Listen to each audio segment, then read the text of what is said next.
paranoid. Let me check a third time. Okay. Yes, the number's going up. Okay. All right. So, welcome to the exam review. It may not be as exciting as you think, but what I'm going to end up doing is I will stress that what you have on the worksheets is going to very closely reflect the topics that you're going to see on the exam. I will specifically point out certain things that may be more likely to show up on the exam than other things. So, to start with, I'm going to look at the chapter 1 and 2 stuff.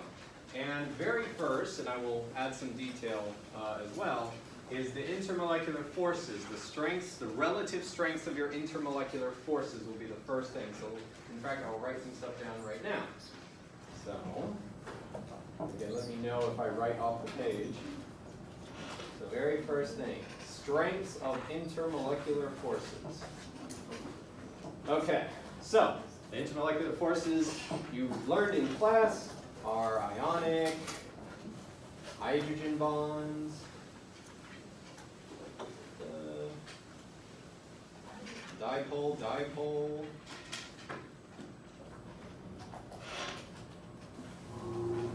dipole, induced dipole,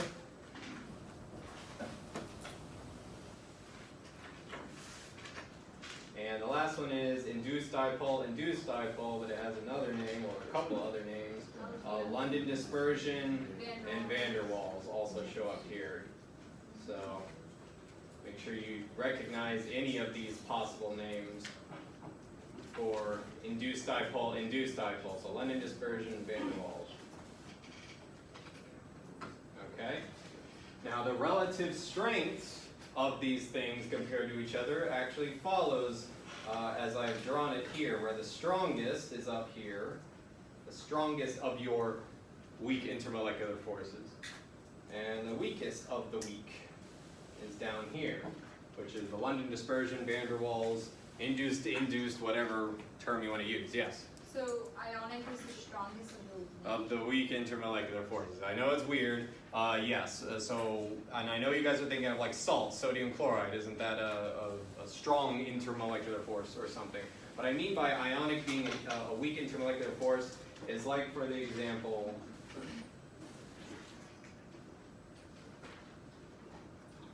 is from two separate molecules where they're not directly touching each other.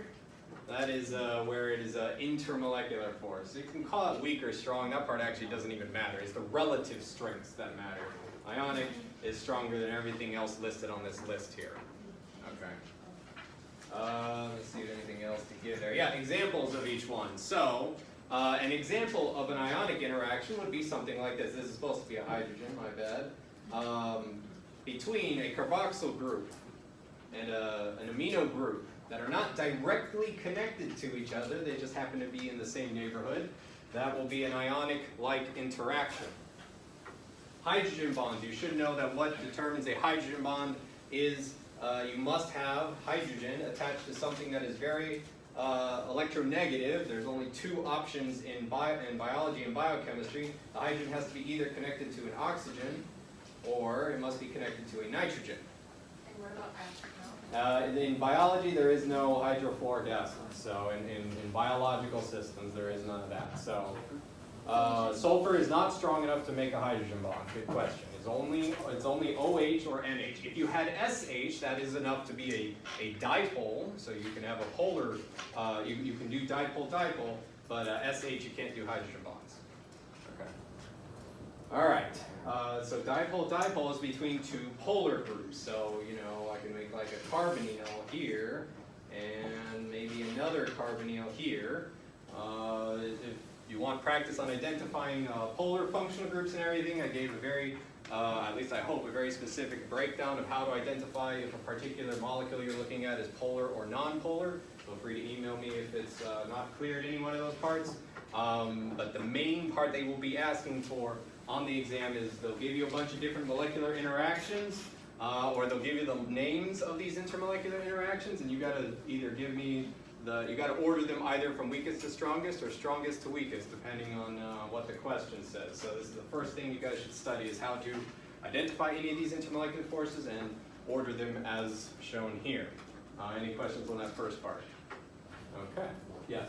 So if we see on the test van der Waals, assume that it's on by this definition. Yes, yeah, even though, technically van der Waals is all three of these. For this exam, whenever you see the word van der Waals, pretend it's saying induced, or blended dispersion, yes. Alright, so dipole, that's the interaction between two oxygens? Two polar groups. So yeah, technically between two oxygens in this picture here, but I will give an example where that is not the case, and that would be between O2 and O2. For those studying or remember some general chemistry or organic chemistry, what is the only type of intermolecular force that will exist between these two? It'll be van der Waals. It'll be induced dipole, because O2 is nonpolar molecules. They're individually nonpolar molecules, and that's because although oxygen is quite polar, they cancel each other out. So they act as nonpolar molecules. And again, look at the answers that I wrote down for the chapter 1 and 2 worksheet that'll explain that. Yes? Is there ion dipole? That technically exists, but you won't be given that on this exam. How about covalent? Covalent would not be a weak intermolecular force. Covalent would be, there are words they use, they would use intramolecular or supramolecular, I've seen sometimes. That is what a covalent bond is. It is very strong, and it is, unfortunately, there's debate with what is stronger, ionic or covalent. So for this class, if that ever shows up, and I don't think it's on the first exam, it might be on the final though, ionic beats out covalent, annoyingly. Ionic beats out covalent, but covalent beats everything else on this list, in fact. That won't be on the first exam. May show up on the final, I don't know yet. Ionic is stronger than covalent. Covalent is stronger than everything else. Okay. Other questions? All right. Yes, you got a question? So how is ionic stronger than covalent? Again, in actual scientific debate, they're about the same. So, but we have to pick one stronger than the other for the purposes of this class. I can't come up with a reason personally why it's stronger, but just for ranking, rank ionic stronger than covalent. All right. What is intra and supra?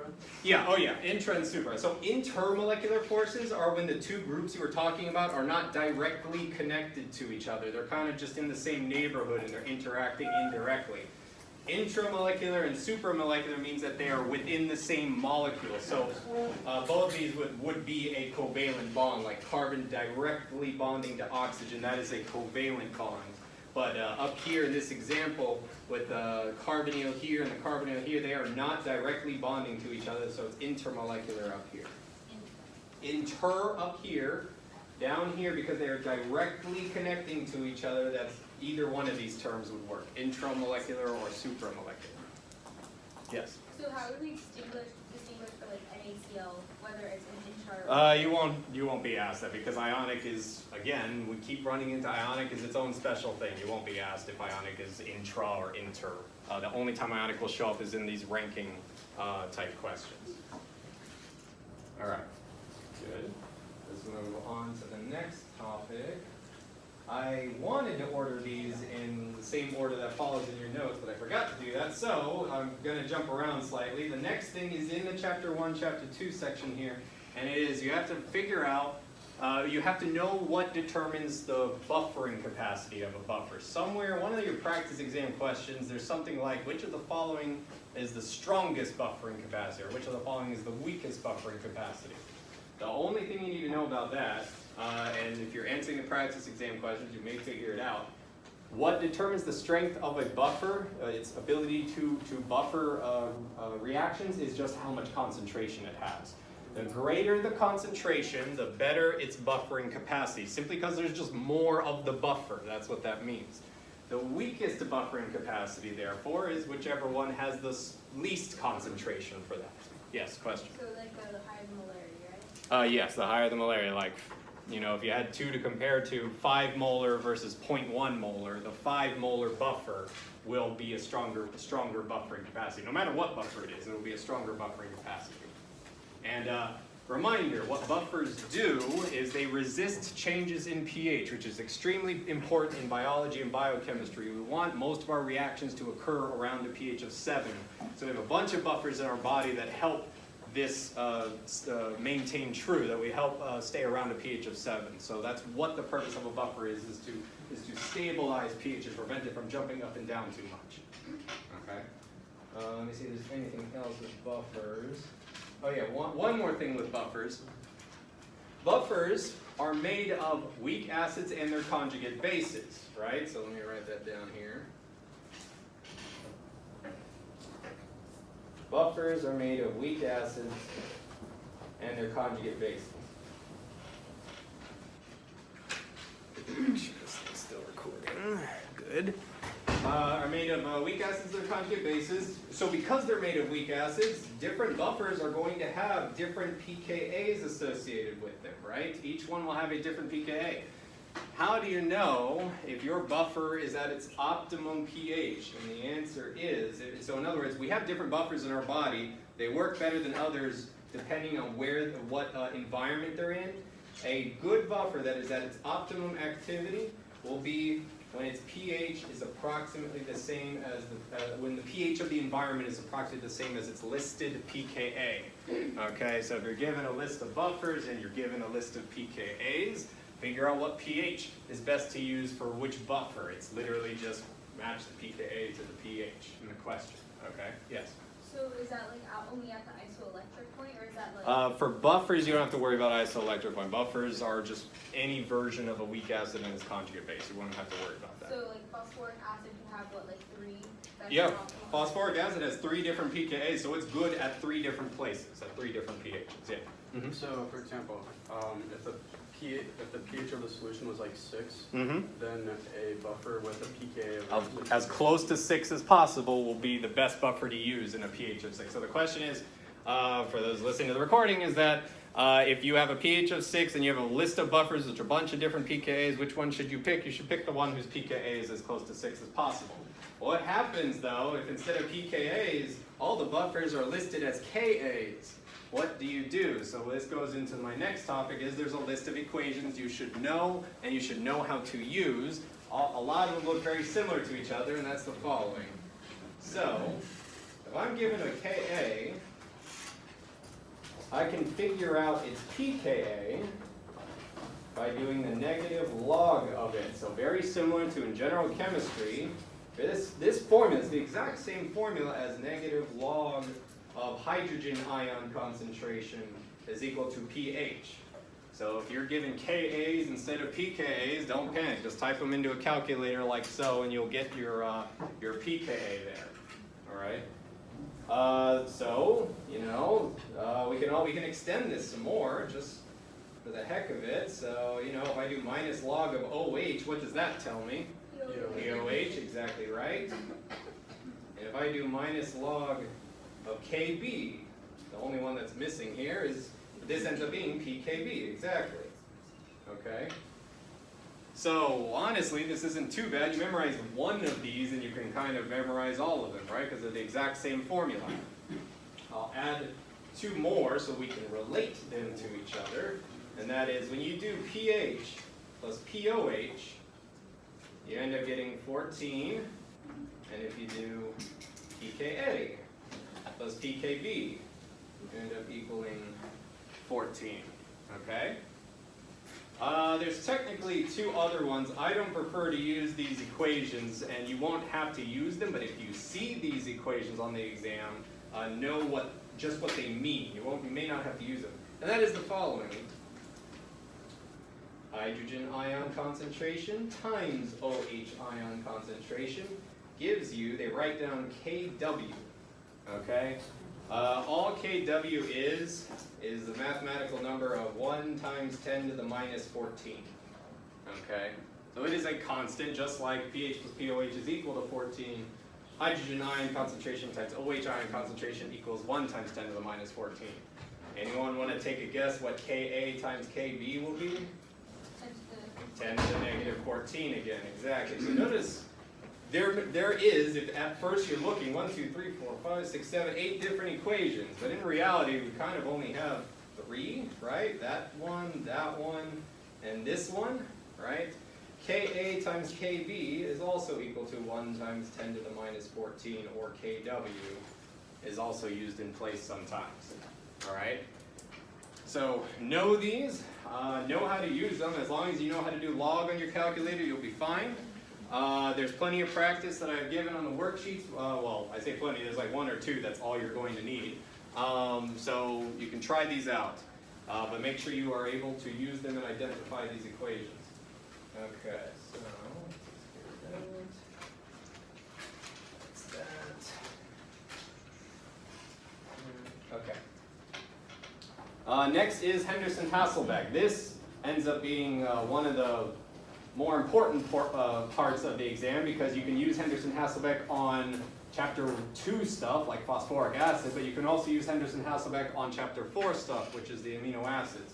So we're going to spend time on Henderson Hasselbach. That's the Okay. Henderson Hasselbach. Know this equation. Again, I stress a lot to people, please bring a scientific calculator on Monday. We don't have those, and not many people carry more than one scientific calculator. Please bring one for the exam on Monday. You will need it. So, the equation is pH is equal to pKa plus log of the conjugate base of whatever thing you were looking at over the weak acid. Sometimes this part is written as A minus over HA, whatever form you prefer to memorize it as, go ahead, but it means the same thing, conjugate base over weak acid. So, again, make sure it's still recording. So, how do we use it? When do we use it? The very first thing you need to check, if you're allowed to use Henderson Hasselbach, is if your reaction contains a weak acid and a conjugate base. They can be in the reactants, they can be in the products, whatever. It must include a weak acid and its conjugate base in order for you to use Henderson Hasselbach. It gets even slightly more complicated than this, and that if your reaction also contains a strong acid or a strong base, you have to do some stoichiometry first before you do Henderson Hasselbach, which we will do an example of right now. So, I'm lazy and I don't make new questions, so I'm going to go back to this. And let's do this one right here. We'll do the hard one. We'll do that one. So let me write down the information on this piece of paper real quick, and then we'll work on it. This again is on the Chapter 1 and 2 SI worksheet. We have H3PO4. 1 molar, 100 mils, and we have NaOH, 1 molar, 250 mils, and we are told H3PO4 has a bunch of pKa's, 2.15, 7.2, and 12.4, and they want the pH of this reaction. Again, for those listening at home on the recording, this question is on the Chapter 1 and 2 worksheets. So let me flip back to the document. All right. Okay. I hope this works out. I'll record every SI session if this ends up working. Okay, so what we have here is a weak acid, phosphoric acid, and NaOH, which is a strong base. Oh yeah, for how do you know if something is a weak acid or not? The way I memorize it is that there are only 6 strong acids, so any other acid is what you call a weak acid. So let me write that list real quick. Strong acids from Gen Chem. Any more? I actually have it. There's one chair somewhere? It sounds like there's one spot somewhere. Another one over there too. All right. Okay. Oh, that's good. That's like the lottery there. All right. Wherever you like.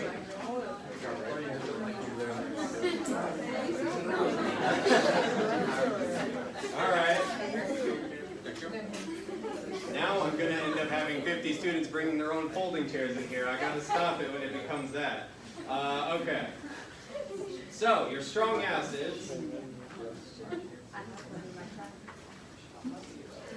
These are your 6 strong acids: HCl, HBr, HI, sulfuric acid, nitric acid, perchloric acid. Any other acid is going to be considered a weak acid in this class. So H3PO4 therefore is a weak acid. All right. NaOH, CaOH, anything with like a ionic type molecule with a OH. Raise your hand if you haven't signed in yet. All right, a couple around here. Okay. So yeah, NaOH, CaOH, any ionic compound with an OH attached to it is a strong base. So let's do the actual reaction. Let's write it out. This is Stoic Geometry stuff in, I can't remember, Gen Chem 1 or Gen Chem 2. So when we have an acid reacting with its base, what's going to happen? Well, this base is going to steal a hydrogen from this, and you make H2PO4 plus sodium and OH ions, not OH ions, excuse me, plus sodium and water, neither of which matter in the Henderson Hasselbach equation, so I'm just going to cross them out. It does not matter. The only parts that matter with Henderson Hasselbach are your weak acid and your conjugate base. All right? So, and again, the way acid-base reaction works is that the base is going to steal hydrogen from H3PO4 to produce H2PO4. Okay. Let's fill in the information. So, 1 molar, it's a little cut off here, 1 molar at 100 mils of this, and 1 molar of 250 mils of this. We can't do stoichiometry with concentrations. If you haven't signed in yet, you can sign in at the end. We can't do stoichiometry with concentrations. We have to convert everything into moles. And in fact, sometimes on the exam, they may just give you the moles. But if you're in this situation where they give you concentration and volume, you need to convert it into moles. So, how do we do that? Well, remember that polarity is equal to moles per liters. So 100 milliliters is 0.1 liters. You do the math here, you find out you have here 0.1 moles of H3PO4. You do the same thing over here, you find out you have 0.25 moles of NaOH. Just do 1 molar equals X moles over 0.25 liters. You end up with 0.25 moles there. Now you're allowed to do stoichiometry. So what stoichiometry is to figure out how much product is made and how much of any reactants are left over, if any. So the way to do that is you pick out the limiting reactant, which is simply, for this class especially, is just whichever you have the least thing of, which is, in this case, H3PO4 is our limiting reactant. We have less of it. So we do some math where reactants are being used up. So because this is the limiting reactant, it's going to go to 0. What happens over here? We end up with 0.15 moles of NaOH. And how much product did we make? We started with 0 product, 0 moles of H2PO4, and we're producing 0.1 moles of this thing. We end up with 0.1 moles of H2PO4, okay? All right, so yes, question? Okay, so when it's in the reaction, it's supposed to subtract. Yes, on the reaction. yes, anything on the reactant side is subtracted, anything on the product side you must add. You add, Mhm. okay, and then you have a 0 mole because We didn't start with any H2PO4, exactly. Yeah, for this, I know in Gen Chem you sometimes start with product or whatever, you don't have to worry about that here. This is more straightforward stoichiometry here. Let me check, this is still recording, okay, good. All right, so, before you do Henderson Hasselbach, you have to see if it's okay to do that. We, unfortunately, can't do Henderson Hasselbach yet because after doing stoichiometry, we still have NaOH left over. Again, you're not allowed to do Henderson Hasselbach if there is any NaOH left over. So, are you stuck? No, because phosphoric acid is a polyprotic acid, it has more hydrogens to give up. To continue this question, I'm going to have to flip over the page. We're going to react our H2PO4 with our remaining NaOH. So I'm going to flip the page. Nope, I'm going to do a new page. Okay. H2PO4 plus NaOH gives you H1PO4 plus stuff that doesn't matter. Okay. Based off our last page, we had 0.15 moles of this. Notice we don't have to calculate moles anymore. We have to convert concentration to moles anymore. We can just carry the moles over from the previous part. And we produced 0.1 moles of H2PO4. Same thing, Stoic Geometry. This is unfortunately, again, the limiting reactant. So we do that. This is 0. This becomes 0.05. We're almost there. This one over here, we started with 0. We didn't have any H1PO4. We now produce 0.1 moles of this thing. We still can't do Henderson Hasselbach. There's unfortunately still some NaOH left over. Is there any more hydrogens to give up? There's one more hydrogen to give up from phosphoric acid, so we are going to continue on. H1PO4 plus NaOH gives you just PO4 plus stuff that doesn't matter. Let's see if we finally get rid of the NaOH. We carry over the 0.1 moles of H1PO4 that we made in the previous reaction. We carry over the 0.05 moles of the NaOH that was left over from the previous reaction. Finally, the limiting reactant is NaOH now, because there's only 0.05 moles of it. I'm going to subtract 0.05 from both of these. This becomes 0. This becomes 0.05 moles. And finally, our product, we started without any PO4. We're going to add 0.05 moles to it. And we have produced 0.05 moles of PO4. Now we check to see if we can do Henderson Hasselbach. We don't have any strong base anymore. We just have our weak acid and its conjugate base. So we are now allowed to do Henderson Hasselbach. So I'll write out the equation, then we have to put in the numbers in their correct spots. So the beginning of this question, by the way, which feels like a century ago, is figure out the pH of this reaction. So we're going to find out pH by filling in the rest of this equation. So 1 second. Conjugate base over weak acid. Okay. Well,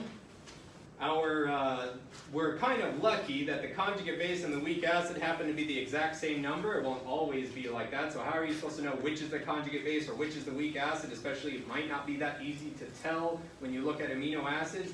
The answer is the following.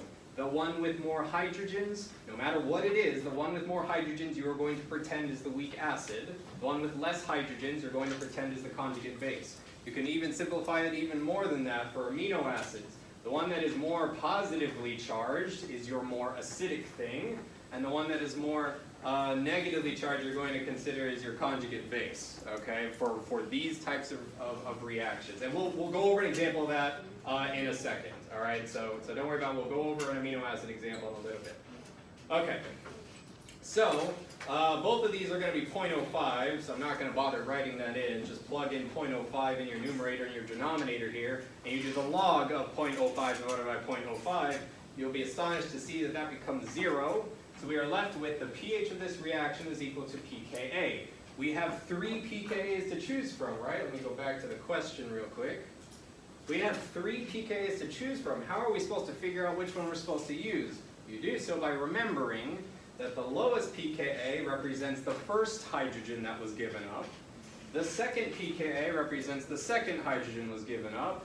And the third pKa represents the last hydrogen that was given up. So, since we had to go all the way to the last hydrogen that was given up, we say, therefore, the correct pKa to use here is 12.4. You would be given the 3 pKa's on the exam. It's just up to you to choose which is the correct one to use. So the answer to this question ends up being 12.4.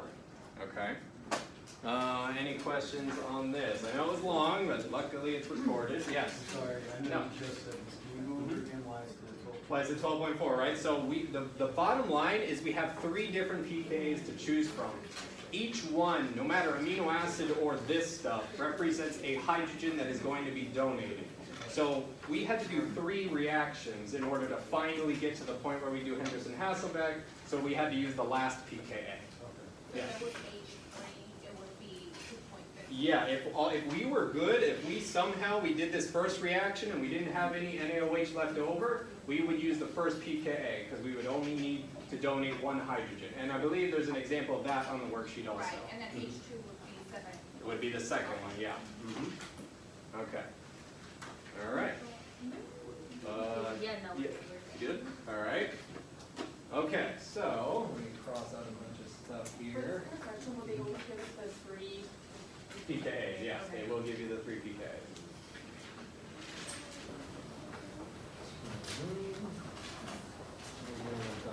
All right, good. Oh, I'll use this chance also to kind of point out something, but you guys should be able to figure it out, especially if you study the charge diagram stuff with amino acids. If I'm given the following forms of phosphoric acid,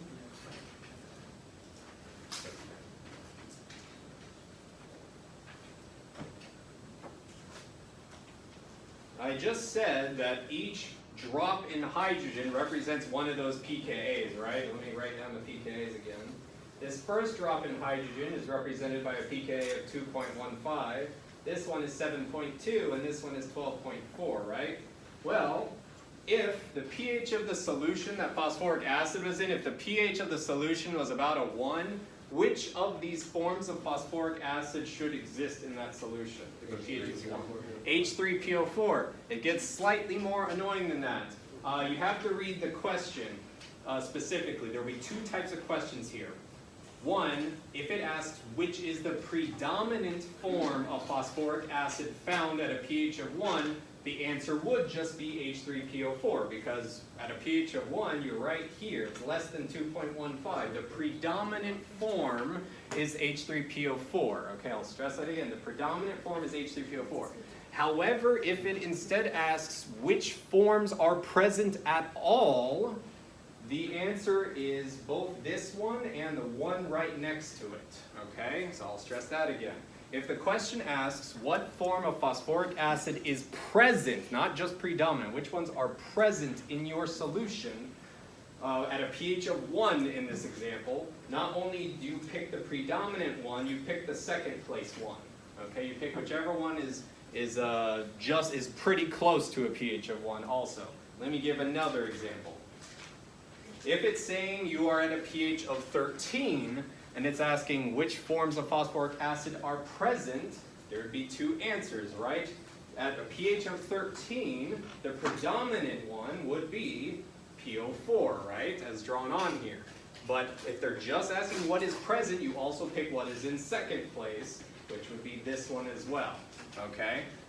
There's a general chemistry reason for that you don't need to know, so I'm not going to bother explaining it. Just for this situation, if they're just asking which forms are present, you pick the one that is predominant and the second place one. Yes? Would there be a time when they would ask which forms are present, but there would only be one answer, like only one? No, and well, technically, but biology, it's impossible. So the only way there will be ever one present is if you go to like a really extreme end of this. Like, now I'm not saying pH of 1, I'm saying like pH of like -10. It'd be impossible for there to be the second place one.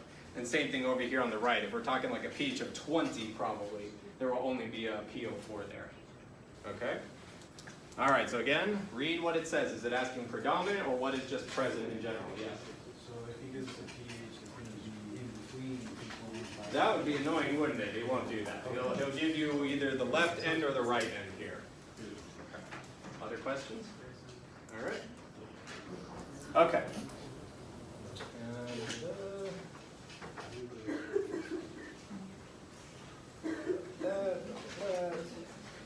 Oh yeah, also, and this is a memorization thing, somewhere in chapter 1 and 2 notes, they talk about weak intermolecular forces and why they are biologically important, right? There's like 4 bullet points there.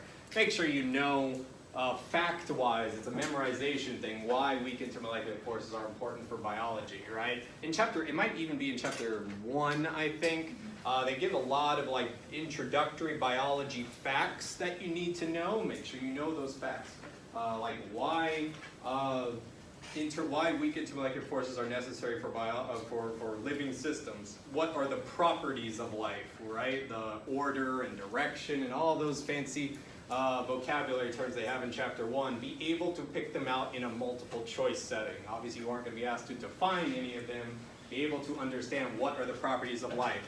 What are the properties of weak intermolecular forces that allow life to occur? Those types of memorization things. Okay, yes? On the chapter 1 question, you said, what are 3 types of hydrogen bonds? 3 types of hydrogen bonds. Kind of like Googled it. Okay, I know what he's talking about. I actually don't know if that'll be on the first exam. Okay, so 3 types of hydrogen bonds. Oh wait, no, I'm thinking of something else. 3 types of hydrogen bonds are, you know, OH, NH, and FH. So it's what I covered earlier. Yes. Wouldn't be one. No, it wouldn't be one. So he has that probably from an old version of the exam. So don't worry about that. Hydrogen bonds, biologically speaking, can only be NH and OH. I promise you there won't be any FH stuff. Okay. All right. Yes. I was kind of confused about like the percent dissociation questions, like what. Yeah, he gives you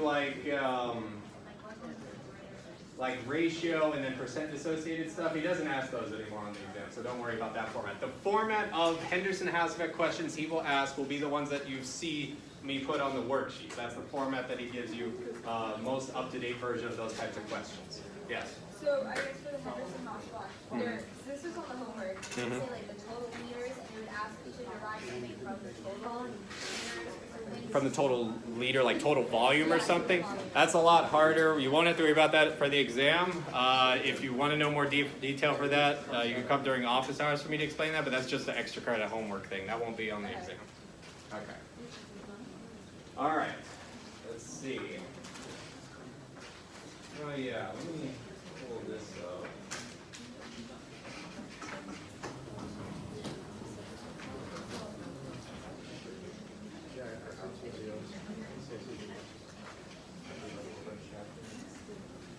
Here, no, it's not in this.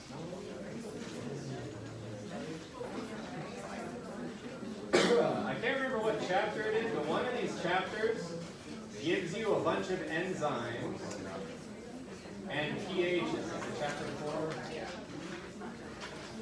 Oh, wait, here we go. This is the one that I'm talking about. All right. Take a look at these different enzymes. Enzymes, it turns out, which are things that catalyze reactions, have their optimum pHs that they work best at. And they differ depending on their pHs, and that specializes their function on where they best have activity, whether in the stomach or whether in the small intestine, right? If you're looking at this, of your options here, the one that is probably going to be most likely to be seen and active in the stomach, which is a very acidic pH, is probably going to be pepsin, it looks like, right? Notice that its peak, its optimum activity is at really low pH. How about the small intestine? Huh? Oh, there's a seat back there if you want to use it. Somewhere back there. So, to continue with this, what about the small intestine? So what we mean by small intestine is that in the duodenum, which is the very first part of the small intestine right after the stomach, it needs to counteract the acidic pH in the stomach. So by small intestine, we're talking about higher than average pHs. So what enzyme is more likely to be active in the small intestine? It's this orange looking one, which is pancreatic trypsin. Okay? That one is more likely to be active in the small intestine. All right? And I think he may have given another example or something in class. Review your notes. There's somewhere that mentions what enzyme can also be seen in the small intestine. Yes? There was something about like how in pancreas the CO2 helps to counteract. Do you have to know that? The CO2 helps to counteract. That Yeah. seems a little too vague. No, I don't recognize anything like that. Yeah. Hmm? He said that in like lecture.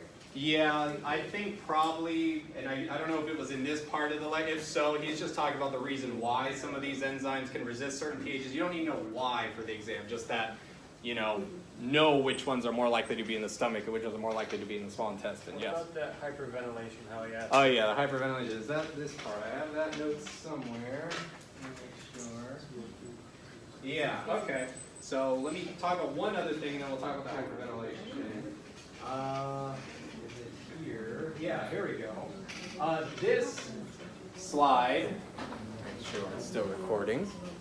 This is in chapter 2, near the end, where it gives you a couple buffers that are important in our bodies.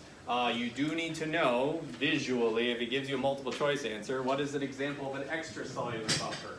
That is this one here. This is called the bicarbonate buffer system. There might be other names also, but I call it the bicarbonate buffer system.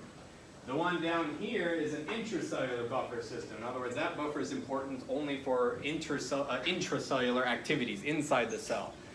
This bicarbonate buffer thing is very important, especially when we talk about medical conditions like hyperventilation, okay?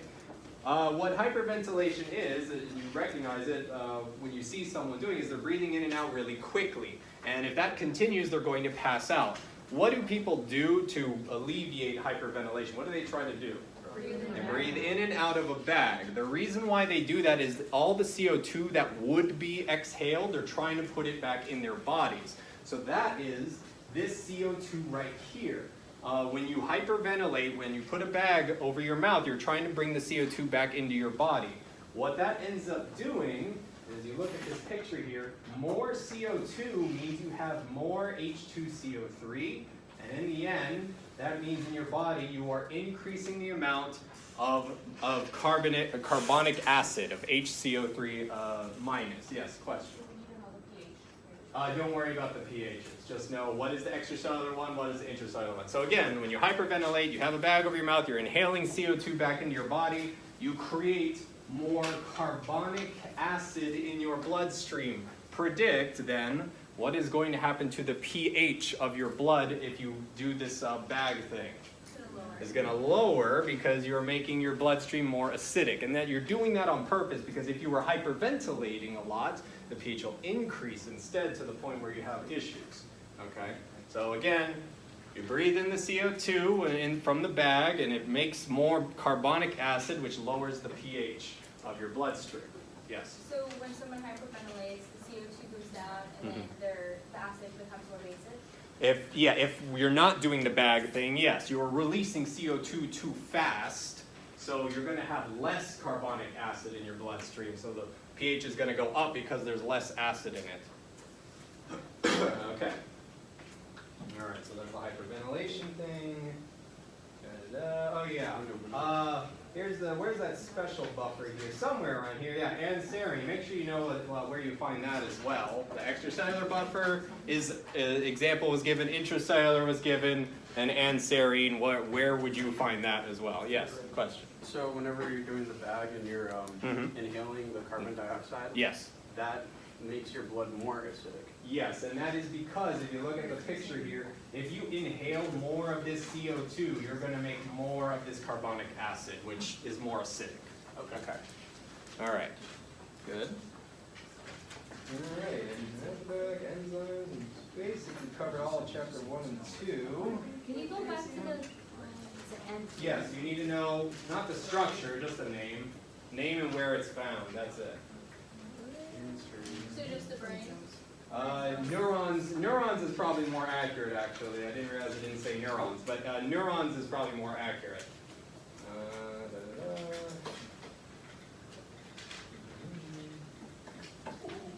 All right, a couple more things for chapter 1 and 2.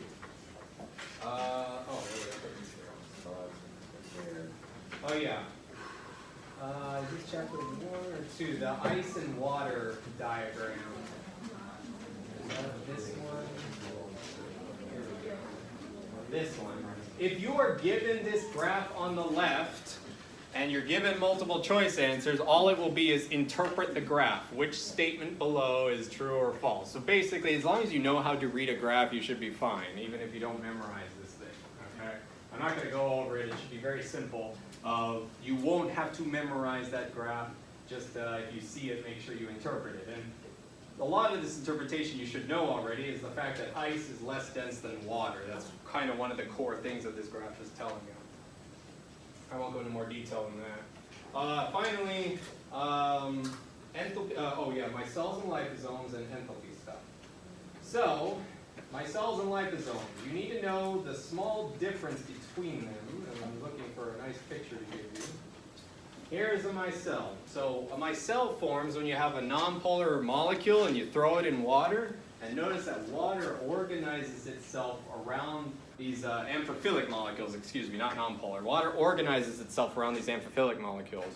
If it was a nonpolar molecule, what would end up happening, instead of forming this nice circular shape, it'll form a flat layer.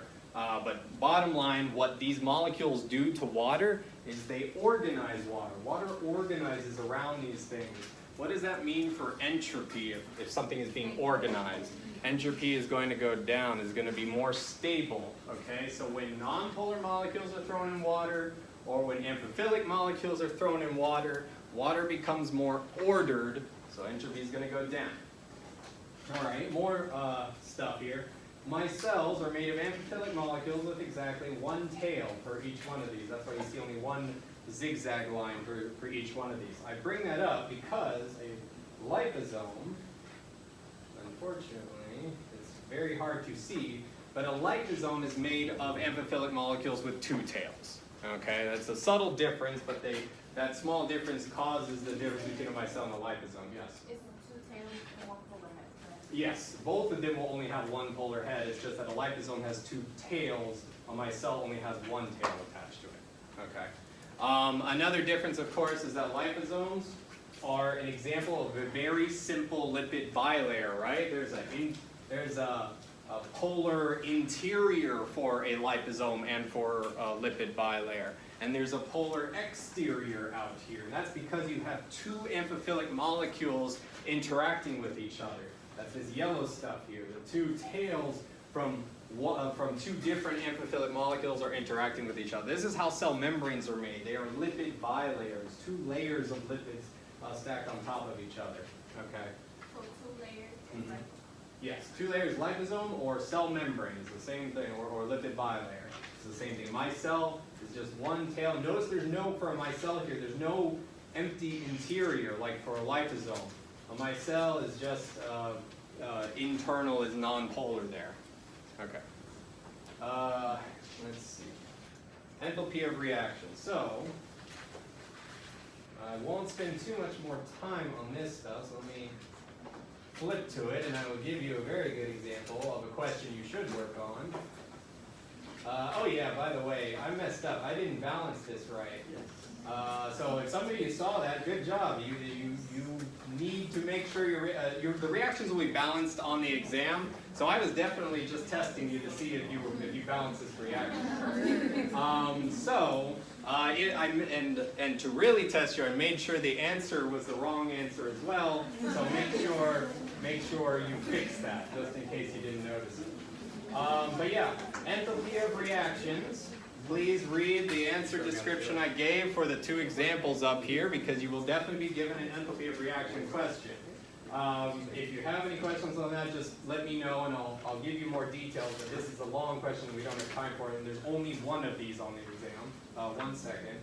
One thing I will stress again also is make sure you look at the very end where they ask you what is the energy per mole of reaction, or if it asks what is the energy per mole of, for example here, the reactant ethane. That changes the answer. If the answer on the exam is, if the question is asking you what is the energy per mole of reaction, that's a fancy way of saying just calculate the dissociation energy of this reaction and you're done. If they ask you what is the enthalpy change per mole of ethane, you do the total reaction process, and then you just divide it by what the coefficient of ethane is. So you just divide it by 2. There's a good practice exam question. I think it's some reaction involving NH3 where you do this, and a lot of people get tripped up because they don't notice that it's asking you what is the energy per mole of NH3 or something. So take a look at the practice. It was probably 2 moles, so the answer is you divide by 2 for that. There was a question over. You don't divide by 2. If it was asking for per mole of reaction, you don't. But So it was for 2 moles, and then I went to the professor and he said that's when you don't. per 2 moles, And then I'd have to see the context of the question. I can tell you. Ask per mole. I can tell you no matter what that practice exam question says, the bottom line is that if it's asking per mole of reaction, just calculate the total. If it's asking per mole of something up there, you divide whatever the coefficient is for that thing. Yes, you had a question? When you calculate the energy, you do reactants minus products? Yeah, it's a little bit weird, and there's a general chemistry explanation for that I don't want to go into, but I think of it as just calculate the number for reactants, calculate the number for products, and then you do reactants minus products. The technical reason is because it's technically reactants plus negative products, but a bunch of people get confused over the double negative there. So I just say reactants minus products and don't overthink it after that. Okay? Yes? Would we do a follow question saying if it's exothermic or endothermic? Not for this class now. Okay. All right, moving on. Let's get to chapter 4. Let's see. Okay, yeah, so he wasn't lying and I wasn't lying too when you had to know the 20 amino acids, name, structure, 3-letter code, and the chemical classification of each of your amino acids. So you need to know, given an amino acid, if it's acidic, basic, polar, or nonpolar.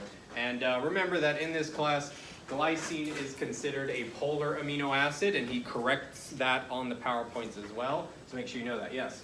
I see that different everywhere. The glycine part, yep, and it's because there is debate over that. For this class, you consider glycine polar, and technically the reason why is because I believe general chemists and organic chemists call it polar, and biologists call it nonpolar. It's the other way around. I can't remember, but for this class, you consider glycine polar. For if you're taking the MCAT, you believe whatever the MCAT wants you to believe it. For this, I've done this. Yeah, I can't remember. Nonpolar, sure. It might be nonpolar right now. I don't know. You'd have to go look at some study guide for that. Okay, let's see. Yeah, so there's a bunch of stuff on here that I want you to study, and I stress for you to study when you're studying these worksheets, but there's a few things to really remember, and that every amino acid has an alpha carboxyl group and an alpha amino group. You do need to know the pKa's of those. Technically, they're given in the table at the end of the exam, but it makes things much easier if you know ahead of time that all alpha carboxyl groups have a pKa of 2, and all alpha amino groups have a pKa of 9. And that's stated several times in your notes, so make sure you know that. Let me make sure. All right, we'll do that. Okay, so, and it is on here also.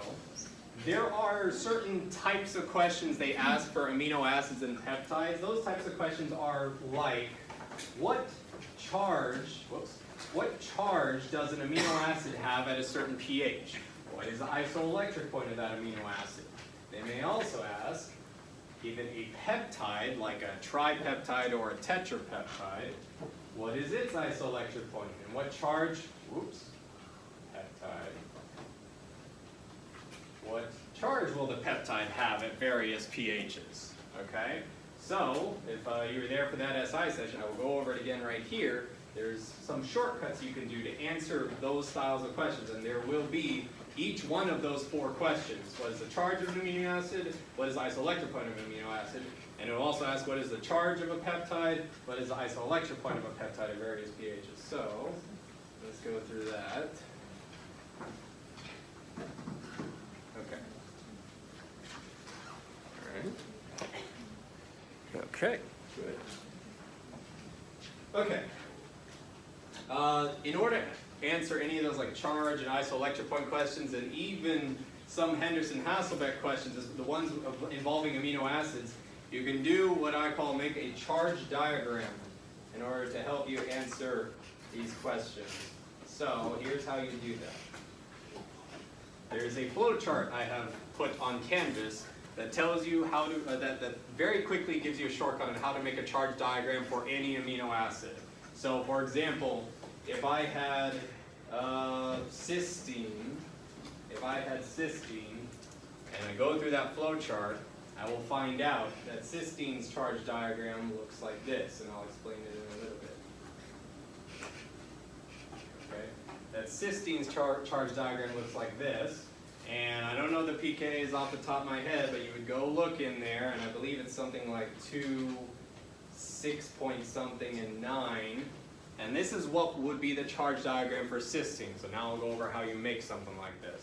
So, what a charge diagram is a shorthand notation for all the possible forms that cysteine could have.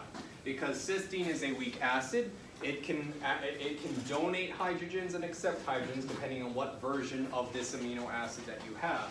Cysteine could be +1 charge, neutrally charged, -1 charge, and -2 charge. How do I find that out? Well, the quickest way is to go look at the pKa table at the end of your exam. You go look at cysteine and it will tell you how many pKa's it will have. For cysteine, it will list 2, I can't remember the exact number, I think it's something around 6, and 9, okay? That means there are 3 hydrogens it could possibly give up. You go look at the flowchart that I published on Canvas, and you will know that if something has 3 pKa's, it either looks like this, as I have drawn it, +1, 0, -1, and -2, or it can look like this, +2, +1, 0, and -1. However, for those who are studying, only what type of amino acids do you draw this bottom charge diagram? Only basic amino acids. And the reason why that is that basic amino acids are more positively charged compared to other amino acids because basic amino acids have an extra amino group in their side chain. So that's why they can be more positive than normal, okay? Cysteine and acidic amino acids, notice they go all the way down to -2, right? That is because, for example, acidic amino acids have an extra carboxyl group in their side chain. That pushes the overall charge more negative. For cysteine, does anyone know what functional group cysteine has that no other amino acid has? SH, right? It has an SH. This SH in its side chain can become S negatively charged. So that's why the charge diagram for cysteine jumps all the way down to -2. It's acting like an acidic amino acid. It's acting like it has another hydrogen to give up. Yes? How come methionine can't do that? Methionine, and that's a very good question, is not SH, it is SCH3 instead, and that methyl group cannot leave. Right? There's a question over here. Yes? Well, other polar amino acids can. Some of them, that's the annoying I know, part. but like there are 6 of them, so which one is cysteine? I don't know them off the top of my head. The shortcut answer to figure out if a polar amino acid has, you can draw it like this one up here, just go look at the pKa table. If it has 3 pKa's, that polar amino acid is going to be like an acidic amino acid. If it only has 2 pKa's, oh yeah, by the way, if something only has 2 pKa's, it will always look like this. If an amino acid has only 2 pKa's, it's always only going to be able to look like this. And we already know what those 2 pKa's are, right? 2 and 9, right? So that would be like for alanine or phenylalanine or something, yes? Whoever's phone's at the front, it's not like recording because of like Ooh. the power mode. Uh-oh. Okay. It's fine. No, it will still be recorded. Okay. Just gotta click OK. Oh, All right. We're gonna find out later. This one's still recording, that's good, and I'm paranoid enough to check it every 5 minutes, so we're okay. All right. Because I know I'm going to get 300 emails saying, where's the recording? Okay. All right, let me make sure. So charge diagram. So making a charge diagram makes a lot of things really easy, such as if my question was, what charge will cysteine have at a pH of 7, you would tell me what? -1, because this, again, is the charge diagram for cysteine. At a pH of 7, we're right here. Cysteine should have a charge of -1. This question also makes it easier to calculate the isoelectric point of this amino acid. The isoelectric point formula is an average of 2 pKa's. Problem is if you have 3 pKa's to choose from, how do you know which 2? The answer is, you see the isoelectric form of cysteine, which is a fancy way of saying the neutrally charged form of cysteine. Here are 2 pKa's that are right next to it. So you would do 2 plus 6 divided by, or whatever the actual pKa is of this, I don't know it. 2 plus 6 divided by 2, that's the isoelectric point for cysteine. There's a question, yes. So would he ask us like the charge at a pH of 6? No, it will not do that. It will be on one side or the other of each of these numbers. Okay. Yes. There was a question on one of your sheets, that said something like carboxyl groups, or carboxylic acid groups form, is that just carboxylate? Oh, that was a reaction of amino acids, I think. Oh, I'm not entirely sure what question that might be referring to. Here, I can look it up here. Which worksheet was that? It is this on chapter 4. Let's see. Right there. Oh yeah, there's a part in your notes where they tell you carboxyl groups form, when two carboxyl groups interact or something like that, they form something. It's one of those memorization things. I don't know it off the top of my head right now. Amino groups are able to react and form something. Cysteine residues form something. In fact, that one I remember. Cysteine residues, two cysteine residues interact with each other to form disulfide bonds, right? Somewhere else in your notes they tell you what these groups form. And those, that combined with these reactions here, the iodoacetate reaction and the cysteine reaction, you need to know those reactions for the exam. Do we have to know like the mechanism or just know what they form or do? Visually, if you can see a reaction, you don't have to draw it obviously, but if you see a reaction and you know what that reaction is, that's good. Know what they do for, you should know physically or reason what iodoacetate does and what, I don't have it on here, but let me write it over here. Here, let me write on the document here. What iodoacetate does, and I am skipping a little bit ahead here, but while I'm on the topic, I think this might be in chapter 5 also. Know what iodoacetate is used for, and know what mercaptoethanol is used for. I think that one is in chapter 5. Know what they are used for. And what I mean by used for is that iodoacetate is used to block sulfhydryl groups, and I'm going out of order, my bad. The first thing that you should know is mercaptoethanol, and that is because when you are sequencing proteins, you know how in chapter 5 you're supposed to sequence an unknown amino acid sequence? One of the first things you do is you treat it with mercaptoethanol, and the reason why that is that mercaptoethanol is going to break all those disulfide bonds. So the role of mercaptoethanol, and you can find what it looks like in the notes, is it'll break disulfide bonds. After that, immediately after that, they treat that protein with iodoacetate, and that is because iodoacetate blocks those sulfhydryl groups and prevents them from just coming back together into disulfide bonds. So that is what iodoacetate does. Iodoacetate is in the cysteine reactions part in your PowerPoint notes, right by Elman's reaction. I don't know what it looks like off the top of my head. Yes? So for the mercaptoethanol, does that break inter and intra-disulfide bonds? Yep, any disulfide bonds it's going to break.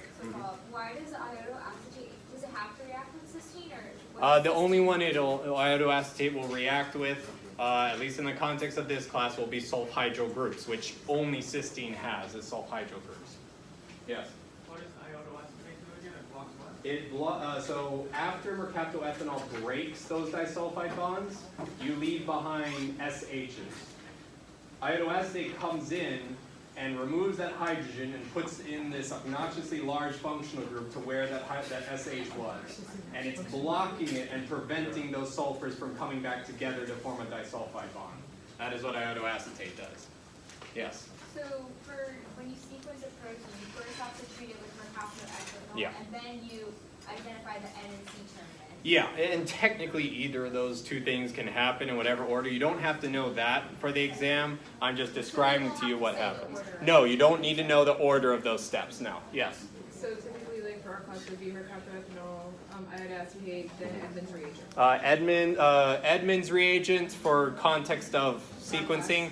And there's also a reagent called Elman's reagent, annoyingly sounds similar. Elman's reagent, you only have to know that that's a cysteine reaction. So if you have an amino acid sequence that reacts very strongly to Elman's reagent, that's a shortcut way of knowing that that amino acid sequence has a bunch of cysteines in it. That's all.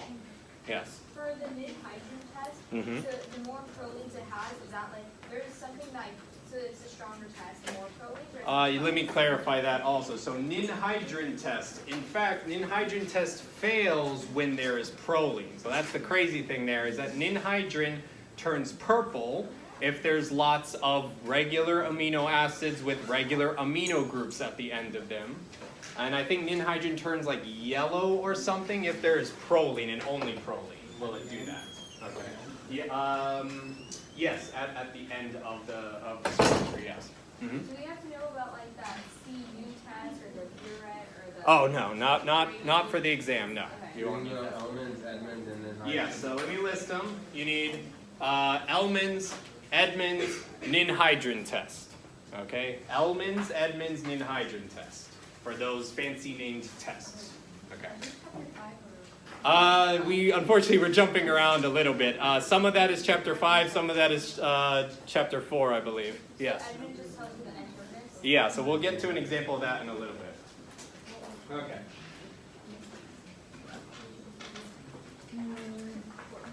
Yeah, all right, now back on track here. Okay, so we figured out how to answer isoelectric point and charge of an amino acid. Let's do a real quick one. We do the same thing, but we do it for a peptide, okay? We're trying to figure out the charge and the isoelectric point of a peptide. So, I guess I'll make up one. Aspartic acid, alanine, and arginine. Okay. All right. We have 4 amino acids here. It's a tetrapeptide. They may ask the same questions of what charge will this peptide have at some pH? And what is the isoelectric point of this peptide? In order to answer either of those things, I highly suggest you draw a charge diagram for that peptide. You will have to do something slightly different in order to draw the charge diagram.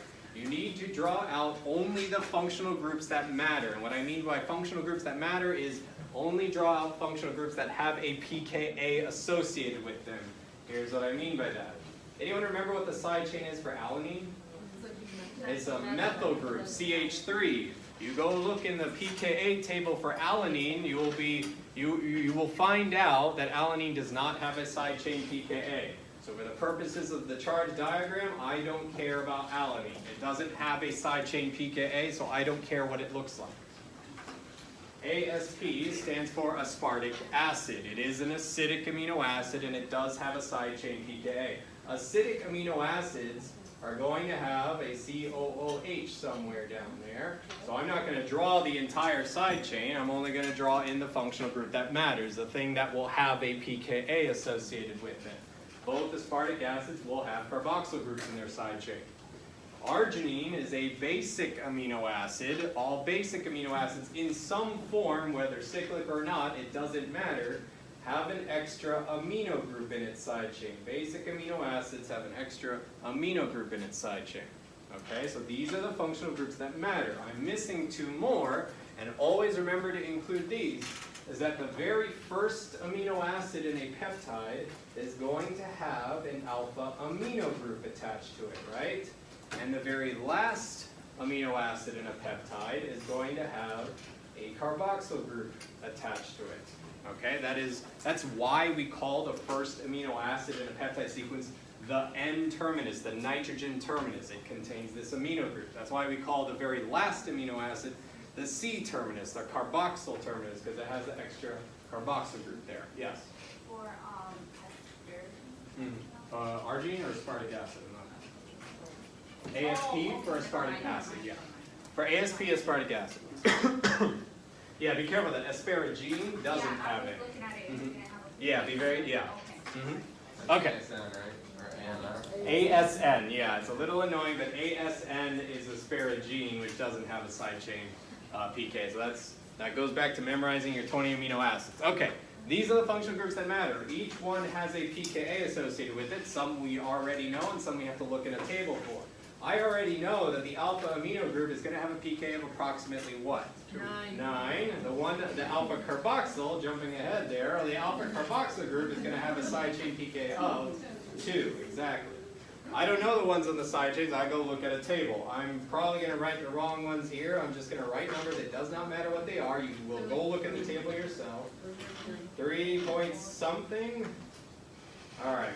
Whatever it is, you write it down. For arginine, I think it's like 10 point something, right? Yeah. 10.5. These will be wrong numbers. I'm just doing this for illustrative purposes. You write down the pKa for whatever the side chain functional groups these are when you go look in a table, okay? Now we've written down all our pKa's, we've drawn in all our important functional groups with all of their hydrogens. Whoops.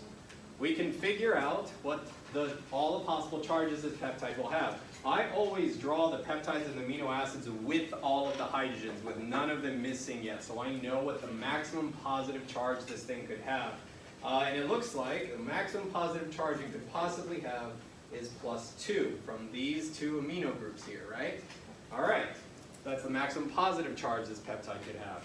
How many possible drops in charge could it have? The answer is, how many pKa's does it have? 1, 2, 3, 4, 5. I'm going to draw in 5 arrows. 1, 2, 3, 4, 5, because they represent each of these pKa's here. And each arrow represents a single drop in charge. And it goes all the way to -3.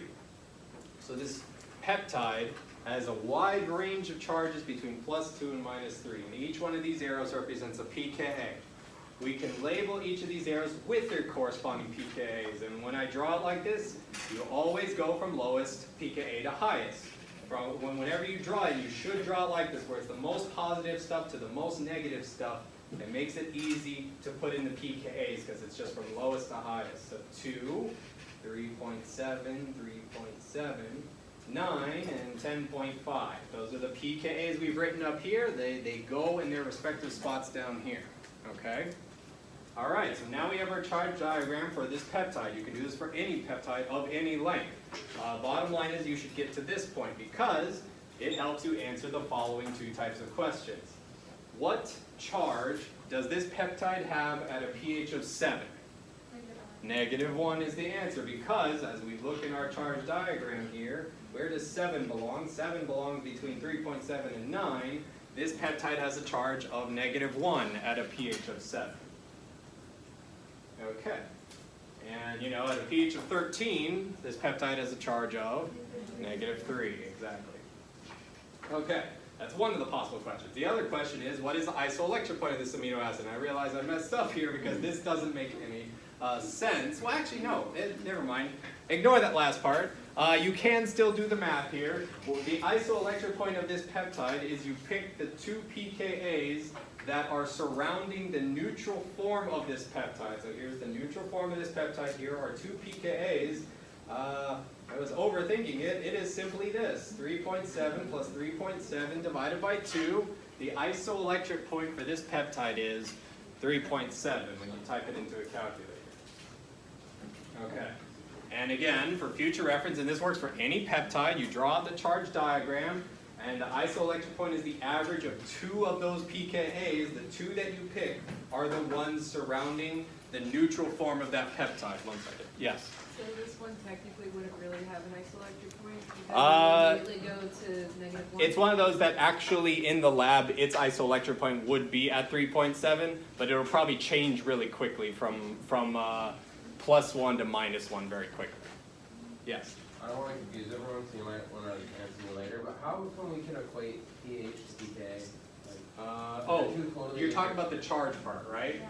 So, anything, like, it's like, what's the, because you could just say the pH 7, and then you look in the pKa of 9, I don't understand how you so can the do that. pKa is basically like a written, known variable for something. So pKa is like, you go look the pKa of phosphoric acid, and it'll always be like that no matter where you are in the universe. pH is the environment. pH changes back and forth all the time. So they are related to each other by pH is a measure of the environment, and pK is measuring the thing that is in the environment. Yeah, so that's why you have formulas that relate them to each other. Like, well, the only one is Henderson Hasselbach, plus log of conjugate base over the weak acid. So basically the pH of the environment is affected by an established pK of the thing that you're looking at and how much of that thing you have. Okay, Yes. that makes So sense. that's what the relationship is between them. Yes. Thank you. This is actually in regards to the example that you did in Mhm. Intestine. For the first step, tyrosine, right? Yeah, and I think I probably sent an email regarding that. Just go with, because I was working out just something I Googled off my phone. You always go with whatever the pKa table tells you. Not, I don't know off the top of my head. If it says it in the, and if you want to know what the pKa table looks like for the exam, I've said it many times, go open practice exam 1, go all the way to the end of it. That's the exact pKa table you will be given for the exam. Okay. I don't memorize the pKa tables. Okay. We got charges, all that stuff is done. Good.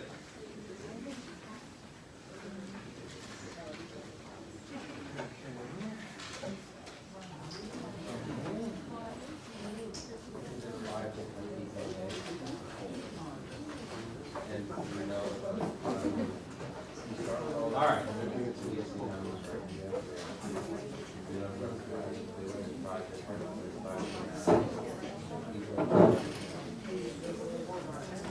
Okay, so flip back to this.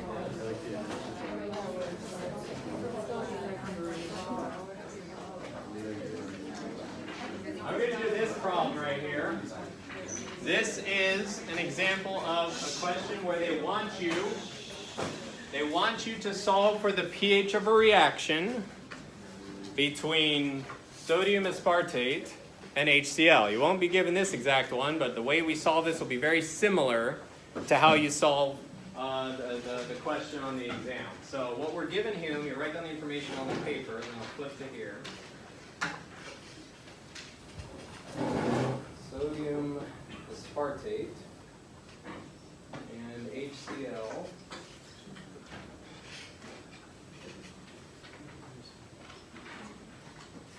Okay, and they want the pH.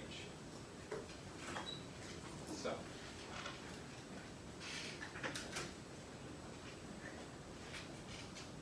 all right. Okay. So, a reaction between an amino acid and a strong acid, or a strong base. It could have been a strong base also. Basically, it's the exact same procedure as the one that we did for phosphoric acid, where you have to do Stoic Geometry, then you do Henderson Hasselbach, and you get the pH of the solution. Okay? This question in a word problem format would tell you that you are reacting 0.1 moles of sodium aspartate plus 0.12 moles of HCl, and they want you to figure out the pH of this solution.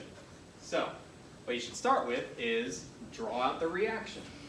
Sodium aspartate, whenever you see that, it's a shorthand notation for sodium with a +1 charge, and aspartate is going to be at a -1 charge. Okay? Sometimes they may use other phrases such as monocationic aspartic acid. I said cationic. You go look in your general chemistry notes or physics notes or whatever. If it said instead cationic aspartic acid, what charge would that aspartic acid have? +1. Cationic, and my high school chemistry teacher taught me this. Cats have pause. So cations are positively charged, okay? So if it said cationic aspartic acid, you should write down ASP +1 and then continue with the rest of the problem. If it said dicationic arginine, you're going to write down arginine with a +2 charge, okay? And then you continue with the rest of the problem. Yes, question? Would they say like monocationic, like, but then that means sodium, like that they're referring to sodium? No, because because the sodium doesn't matter. They're just telling you, and they'll either draw sodium there or they'll just blatantly tell you monocationic something, and then you write down that amino acid with a +1 charge.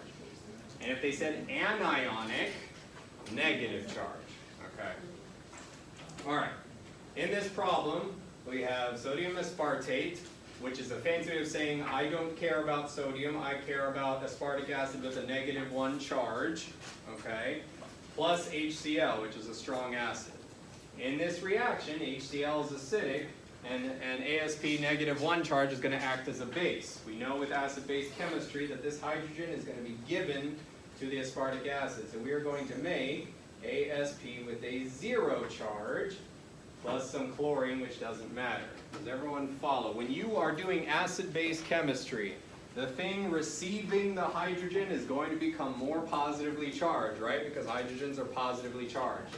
The thing giving away the hydrogen is going to be negatively charged, right? So in our example here, in this acid-base reaction, HCl is going to give a hydrogen to aspartic acid -1, and it'll change the charge on that aspartic acid to a charge of 0, okay? This is our reaction. We are treating this the same reaction as like with phosphoric acid. We're trying to solve for pH. Yes? Would we still have 0.02 moles of hydrochloric acid? We're going to get to that in a bit, yeah. So, you write out this and you write out the components of this reaction.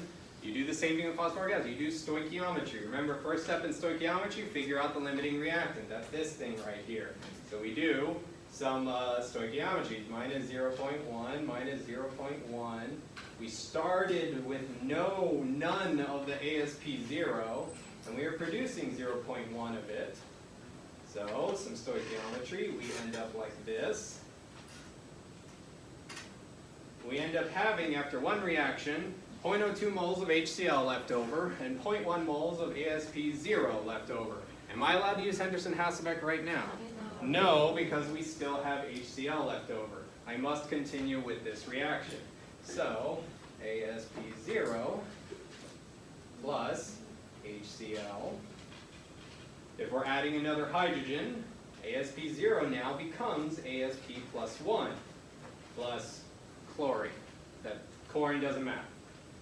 Let's fill in the numbers. We ended up having 0.1 moles of AsP0, and we ended up having 0.02 moles of HCl. Stoic Geometry, HCl is our limiting reactant because we have less of it. We subtract that amount.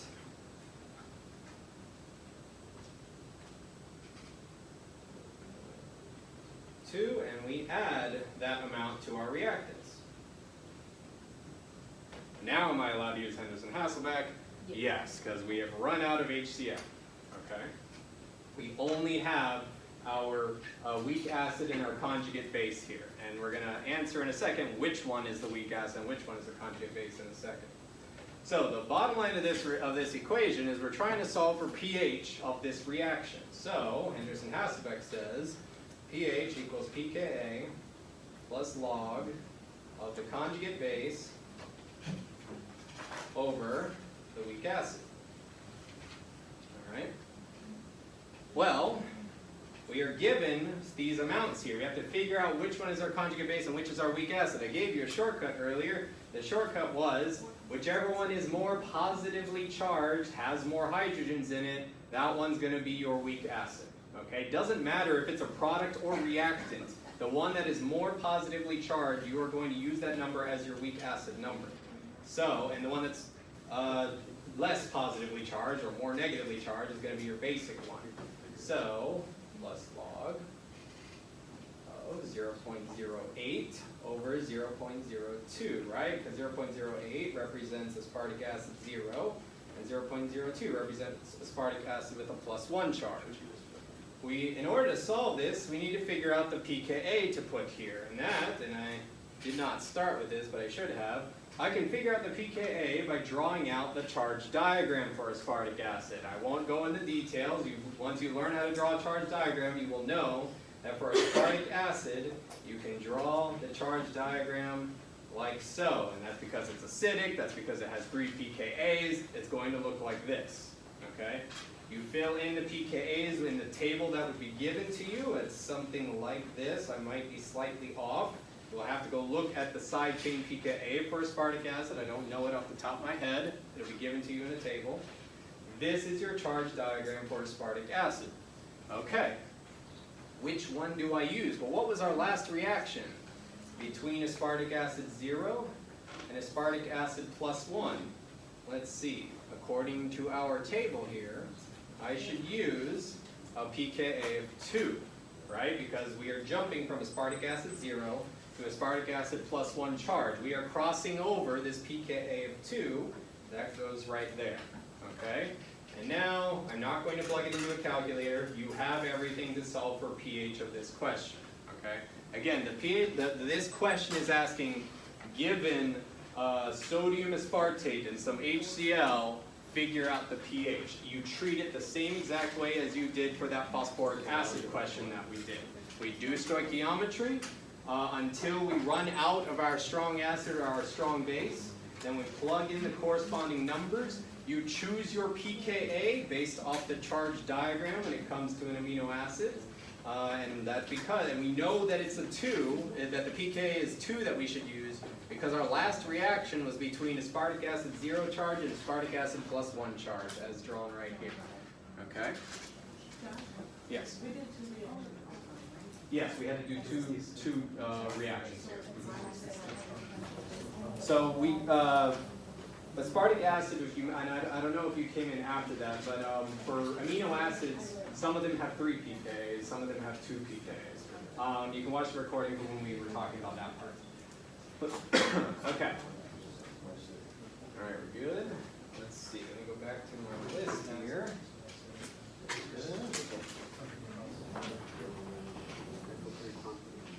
Okay. You should know, and this might have been talked about briefly. I did see it in the PowerPoints. In biochemistry, we use terms like L configuration and D configuration to describe chirality. It's not R's or S's like in organic chemistry. In biochemistry, we use L configuration and D configuration. Don't worry about having to identify which one is which given a picture. All you have to know is that amino acids, naturally occurring amino acids, and maybe one of you know this, is which one of those? L configuration. Naturally occurring amino acids are L configuration. You don't have to know what that looks like, you just need to know that they're L configuration.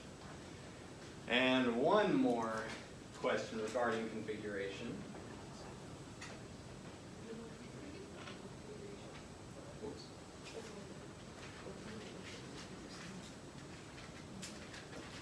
All right, one more question regarding configuration. Which of these carbons tells you whether the amino acid is L or D configuration? It is the alpha carbon. It is the central carbon that you draw in every single amino acid when you're memorizing amino acid structures. The carbon that tells you whether you have L configuration or D configuration is this central carbon. You will not be asked, if given a picture, if it's L or D configuration. You just need to know ahead of time that naturally occurring amino acids are L configuration, and it's this carbon that will tell you that. Okay, the alpha carbon. Yes? What about D? D configuration, I believe, is actually just you flip these two things around, but that doesn't occur in nature. You don't have to worry about that. Okay. There are, when we get to sugars, you will learn that sugars prefer the D configuration instead of the L configuration. All right. One more thing in terms of chirality. Do you guys remember that a chiral center is identified when you look at a carbon and it's attached to 4 different things, right? That's the oversimplification, but that's the quickest way to find a chiral center in a structure is you look at a carbon and you see if it's attached to 4 different things. It turns out some of your amino acids have 2 chiral centers. One is the alpha carbon. Every amino acid has the alpha carbon as a chiral center. Some of them have a second chiral center somewhere in here, okay? One big example, I believe, is threonine. I'm not going to draw it, so you go draw it out and you confirm for me later that threonine has a second chiral center. And again, to identify chiral centers is that it's a carbon attached to 4 different things, okay? There might be more than that. I don't know. I don't remember the entire structures of all of them anymore. I don't have to. I'm not taking the class. You guys go study your structures, and given multiple choice answers, one of them may have more than 1 chiral center. The only one I remember off the top of my head is threonine, but there might be more than that. Okay. All right. All right. That is all of that, and that. Unfortunately, it was probably a mix of Chapter 4 and Chapter 5 stuff. My bad. I'm going to do now the rest of the Chapter 5 stuff. Okay. What was the original problem for the problem? For which one? For the one that we figured out. This one right here. This one was found in Chapter 4 worksheets, and I believe it's the very last pH calculation question there. It's part C right here, 4 part C.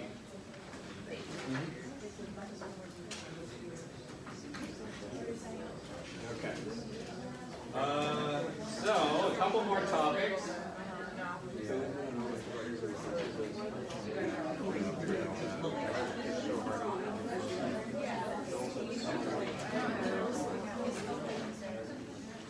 Okay, good.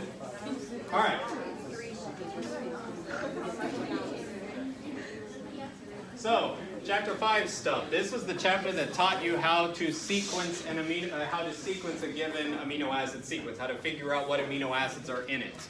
The way to solve this is a step-by-step process, some of which you should know a little bit of information about before going in, and that, for example, is Edmonds reagent. What does, if you're given a clue that tells you Edmonds reagent results in this, you are finding out what about that protein? The first amino acid, exactly. So, yes, the N-terminus, the first amino acid. Edmonds reagent tells you whatever the first amino acid is in a peptide, yes? For those types of questions where you have like a whole sequence, for the answer choices, are they always like N to C, or can they be N to C or C to N? If it's not labeled, they're always written N to C. If they're not labeled, you always assume that it's written nitrogen, as in the first amino acid, the nitrogen terminus is on the left, and the carboxyl terminus is on the right. Okay. So, one thing to know is Edmonds reagent tells you the first amino acid, right? And you go look at this amino acid here. This is only the side chain for it, and once you learn your side chains, you'll recognize that this is the side chain for tyrosine. I will give you a bit of a clue here. This notation, C6H5, is a shorthand notation for a phenyl group. So I'm looking at a phenyl group with an alcohol attached to it. That is just tyrosine. Okay. So that's how the clue for Edmonds reagent is given to you. They draw it like this, and you're just supposed to identify the side chain. Yes? What does PCH mean? I have no idea. It's the structure for the Edmonds reagent. It's like a really complicated looking structure. I don't know what it looks like off the top of my head, but it's just the shorthand notation for Edmonds reagent. Okay. The other thing you should know, and it's technically given to you in a table, but you should know this fact about it, is what carboxy peptidase tells you. It's the opposite of Edmonds. Edmonds tells you the very first amino acid. Carboxy peptidase tells you the very last amino acid. If you want to know which amino acid it tries to look for, you go look in the table right here. You look in the table right here. I thought it was the next teacher here. Carboxy peptidase A tells you that it's going to try to look for every amino acid except for proline, arginine, and lysine. What this means is that carboxy peptidase A in a peptide, if it finds any amino acid except for proline, arginine, and lysine, it'll rip it off if it's at the very end. Carboxy peptidase B is only going to look for arginine and lysine at the very end. And carboxy peptidase C is going to look for all of them if they're at the end. Okay? So the reason why I give you that is because sometimes there's a clue that will tell you this. Let me highlight it. Whoops. The result is no reaction. Is that carboxy peptidase A and B are mixed up and applied to some unknown peptide, but no reaction happens. What can you conclude? You go down to the table, and you see carboxy peptidase A looks for 17 amino acids. Carboxy peptidase B looks for 2 of the ones that carboxy peptidase A could not do. The only one they can't cover is proline. So when the clue says you use these 2 things, but nothing happened, you can conclude what amino acid is at the very end of the sequence. Proline, right. Question, yes? Can you just memorize that? I would not suggest. I mean, hey, if you hear it enough, maybe you can memorize it. But this is given in the table. This information here is given in the table. Yeah, you don't have to memorize the enzymes. Is that what you're? If that's what you're asking about. Carboxyl A and B, and there's no reaction, I think that. Yeah, it'll always be like that. It won't be any other way. Yeah. Okay. Because I know that in SI, like, you actually solve it. Yeah, there, you will have an example of this. So whatever way you want to memorize it. If you want to know why it is that reason. If you just want to memorize it, you can memorize it also. It's whatever you prefer. Okay, those are 2 facts there. Yes? What if it just says carboxy peptidase and it doesn't say AMP? They'll have to say one or the other, yeah. And if it, in the very unlikely chance they don't tell you which carboxy peptidase is used, you can assume all of them. So in other words, you pretend that the carboxy peptidase looks for all the amino acids. Yeah. What's CNBR? CNBR is cyanogen bromide. It is a chemical, and that's the next part that I'm going to go into. It's a chemical that cleaves the C side of methionine. Cyanogen bromide cleaves the C side of methionine. So after you know the thing about Edmonds, after you know the thing about carboxy peptidase, the next thing will be given to you in a table, but you should know the next fact is that these lists of chemicals and enzymes have specific targets that they like to cut in an amino acid sequence. They only cut the C side of their target, which is a fancy way of saying they cut the right-hand side of that target. Okay, and we'll do an example in a second. So cyanogen bromide is going to look for every single methionine in an amino acid sequence and make a cut on the right side of it. Trypsin is going to look for every single arginine and every single lysine and cut the right side of that amino acid in a sequence. All right, so now that we're given that bit of introductory information, let's try one of these examples. Let me try this one, because this is a good mix of stuff. Let me highlight it.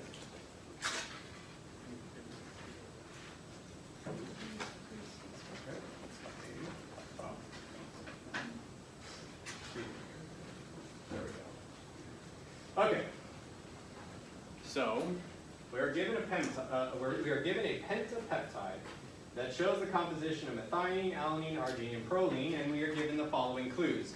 Your extra credit question will be this style of question where they want you to sequence a pentapeptide. To get full credit on the extra credit question, you need to not only give the answer, but you have to write out your explanation for how you get it. I don't need 10 paragraphs, but I need for each one of these steps like a sentence describing how you knew proline was the last amino acid or something, right? And we'll get to that in a second. Yes? So like we can't just write out like for like the mix of A and B to reaction, we can't just write out blank, blank, blank, blank, pro? You need to do that at first, but you need to write like a short statement saying why you know to do that. Like, and it is the following, okay? Before like that Yeah. A and B, can we say that because A and B yielded no reaction with proline? Yeah, as long as you write it out. But you should write, excuse me, you should write why you know it's proline and nothing else. And you say carboxy peptidase A looks for everything except for those things. Carboxy peptidase B only looks for 2 things. Left over is proline. Okay, so let's try to solve this real quick. All right, pentapeptide with these amino acids. So the very first thing you can write down. Get rid of the highlight here. Or you know what? I'll do it down here. Okay. The very first thing you can write down, and I won't write the sentence explanation, you'll have to include that on your own, is that your pentapeptide means that you have 5 possible amino acids hooked together. Those 5 amino acids have to be some combination of methionine, alanine, arginine, and proline, because that was what was given to us. Because I've only given you 4 amino acids, but there are 5 spots, you need to know that one of them, we don't know which one yet, is going to show up twice, correct? So that's the first thing you can write down. The next thing you can write down, we already explained it, so I won't spend too much time on this. We find a clue that says a mix of carboxy peptidase A and B resulted in no reaction. We already know that that's a fancy way of telling us that the last amino acid is proline, correct? You can go review your notes on why that is. We just spent time talking about it. The next clue tells us that trypsin resulted in an arginine, a free-floating arginine, and a tripeptide. That is not a typo. We'll explain what's going on in a second. The clue is telling us that trypsin was used and it cut its target, and the result is, in your solution floating around, is some amount of arginine and a tripeptide. So I don't remember what trypsin cuts. We're going to go down to the table, or is it up to the table? go up to the table. Trypsin cuts the C side of arginine and lysine if they are present in your pentapeptide. So we go look at this. We don't have any lysine to worry about, so I don't care about lysine. Will you give us one that has growth or not? Actually, yes, it is possible that that can show up, and that's fine. You will have enough clues to eventually figure out which one is which, but yes, that can happen. Which one cuts stuff on the end side of the trypsin? Technically, and I don't like explaining this because it is more complicated than this, technically only carboxy peptidase does because it removes the last amino acid, but don't memorize it like that. Memorize it that everything on that list cuts the C side of its target, and don't worry about anything else. Yes? Since it says trypsin resulted in arginine and a tripeptide, does that mean that there's two arginines? That's exactly right, and that's the next thing to get at is the clue tells us, after using trypsin, that we get arginine and a tripeptide. But if you add that up, that sounds like there's only 4 amino acids in here. The reason why that is that when you actually do this in the lab, there's no way to tell how many arginines you have. So all this clue is reporting to you is someone did this experiment and they say, I detect arginine and a tripeptide. Based off the previous information, that must mean there must be 2 arginines somewhere in this thing. There must be 2 arginines because the only other thing floating around in the solution is a tripeptide. And they have to be next to each other, right? And that's the next part to figure out is we have 4 possible options to put 2 arginines.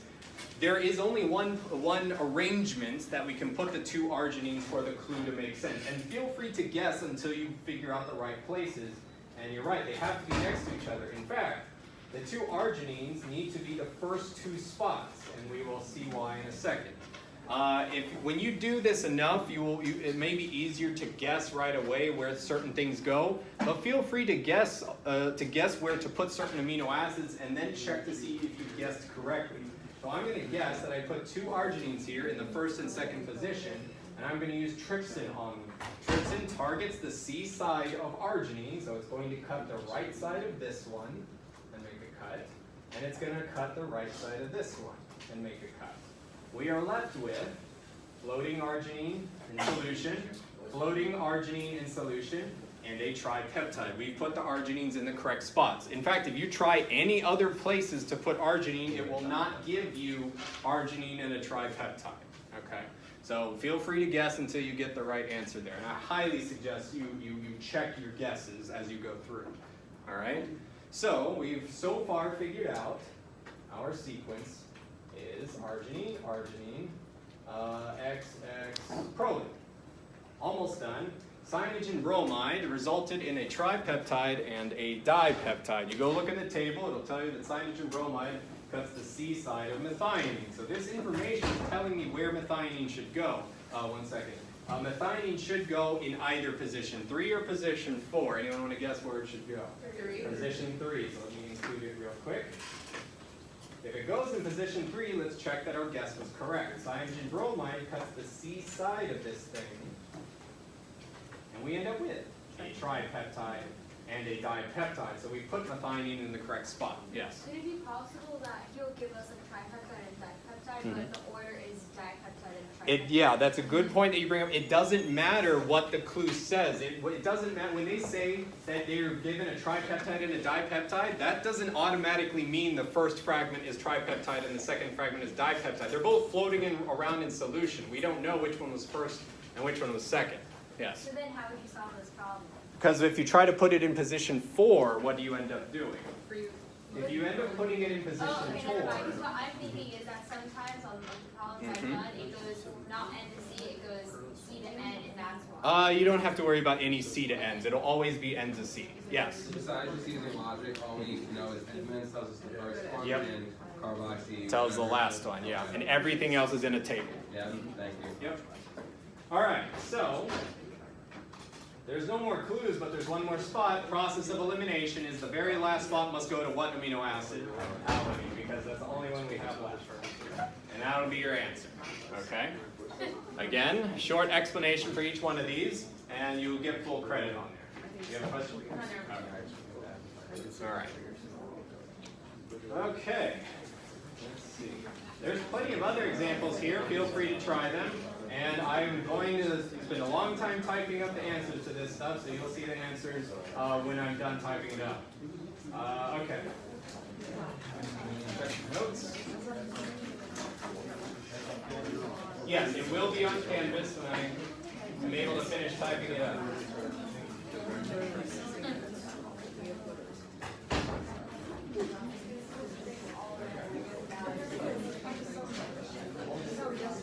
All right, two more things from chapter 5. Two more things from chapter 5. One of those things I actually just finished talking about at the SI session, which is recorded, so I'll post it on Canvas as well. This thing I talked about on Monday. So you may be given a question where the way they phrase it is that there's this brand new peptide that's 10 amino acids long. And they perform an experiment where they use some enzyme and it ends up cutting it into two pieces. Don't care about that enzyme. All its job is to cut this brand new amino acid sequence into two pieces. Then they start over. They do the experiment again with the same 10 amino acid long peptide, and they use a different enzyme this time. And this different enzyme decides to cut it into 3 pieces this time. Only from these two experiments, you're tasked with trying to figure out what the original DNA sequence was. Okay, and here's how you do it. This first statement here gives you 2 fragments. You don't know which one comes first or not. So the quick way of solving this is to write the 2 possible answers that you can get. Right? The 2 possible answers would be where that's first, and this comes after it. And the other answer will be, let me make some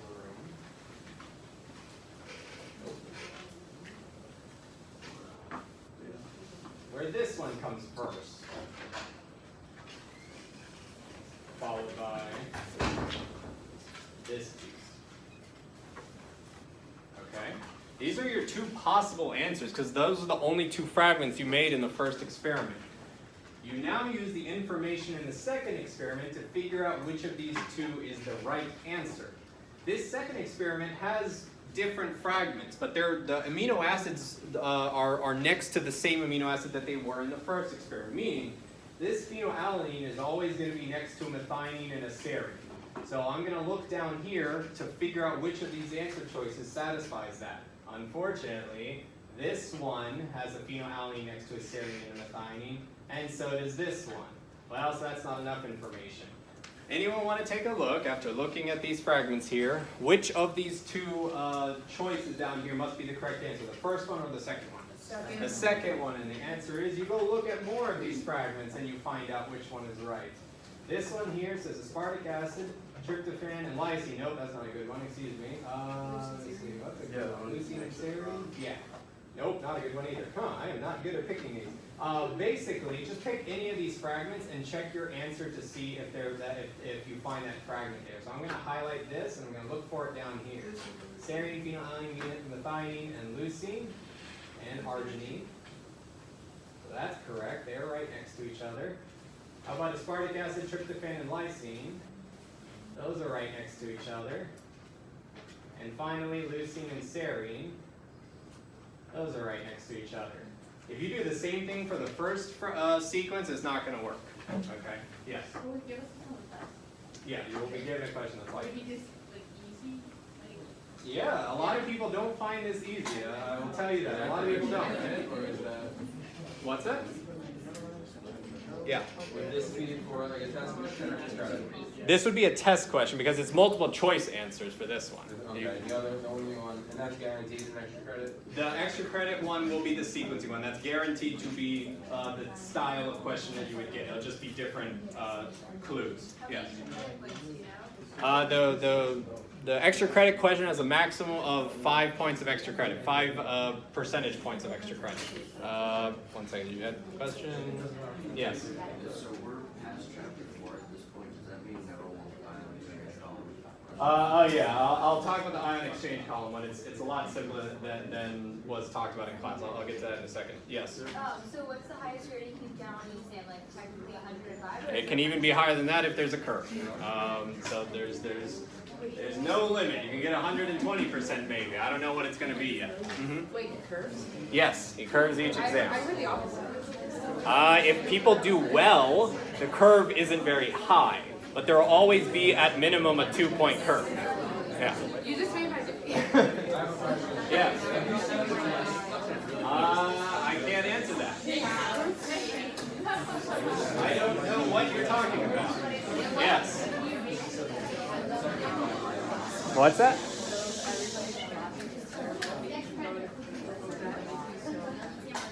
50 questions. Yeah, it'll be like 30, 35 questions. And extra credit is added after that. So whatever percentage grade you get first, then if you get 5 percentage point extra credit on the extra credit, that gets added after.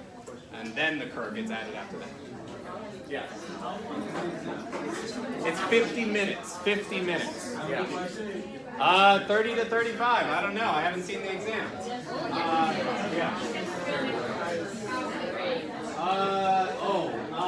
Only if no one's using the room afterwards. We don't know. Oh, He said no one's using He said no one's using it? Then that's what we'll do. Yeah. Right. I don't know about extra hour though. I'll have to talk to him about that. He hasn't told me that. He said he can stay an extra hour. Okay. I'll talk to him. I don't know that information. All right. Let's see. Before we get to that chromatin exchange. Let's see. Oh yeah. This. All right. I answered this in the SI session today. It is recorded. You will be given a style of question where they give you what is called a gel, an electrophoresis gel. And you'd be asked to answer something about that gel. It'll be a long word problem, and they'll tell you there's some disease that is caused by a mutation in a gene. That mutation in the gene, in this example here, it'll be a different example on the exam. The mutation causes alanine to be produced instead of aspartic acid. So the normal healthy person that doesn't have this mutation produces aspartic acid. The one with the disease, with the mutation, produces alanine. What a gel does, what an electrophoresis gel does, is it separates amino acids. Each of these lines you see here represents an amino acid. You don't know which one yet, and we're going to break it down in a second, but each line here represents an amino acid. Each column here represents a theoretical patient. Patient A has these 3 lines in their blood sample. Patient B has these 2 lines, and patient C has those 2 lines. And each line represents a different amino acid depending on where it is on the gel. If a line shows up near the top of a gel, notice it's closer to the positive node. The nodes will be labeled on the gel. So the lines near the top of the gel are going to be what charge you think. If they're closer to the positive charge, what charge do you think the lines represent? Negatively charged amino acids. Your negatively charged amino acids, you should know, and if not, you should study this, are your acidic amino acids. Acidic amino acids are negatively charged at biological pH. What about down here? What therefore do you think the lines at the bottom should represent? Basic amino acids. Therefore, anything in the middle is a mix of polar and nonpolar amino acids. Okay? Yeah, is a mix of polar and nonpolar amino acids. Okay, so going with that bit of intro, we can figure out a couple things. The person that has the mutation is producing alanine instead of aspartic acid. We just said that any lines at the top must represent acidic amino acids. So patient A must be making aspartic acid, and patient C must be making aspartic acid. But patient B is no longer making aspartic acid from this particular gene. Instead, patient B has this line in the middle here, which based off our process of elimination must represent what amino acid here? Alanine, because it's in the middle, right? Okay, so this person is the one with the disease, whatever the disease is that'll be talked about on the exam. Patient C is completely healthy. Patient C is only making aspartic acid with this line here and is not making alanine. Notice that the basic amino acid doesn't matter in this question because the question doesn't talk about it. The gel has it, but the question doesn't talk about it, so we don't care. So again, patient B has the disease because the middle line here represents alanine. Patient C is completely healthy because they're making aspartic acid because it has a line near the top there. Patient A is a unique situation. Patient A is making both aspartic acid and alanine. For those who have taken genetics, you know that that phrase is called heterozygous or a heterozygous mutation. For those who don't have genetics, another more simpler way of explaining it is that patient A is a carrier of the gene but doesn't actually have the disease.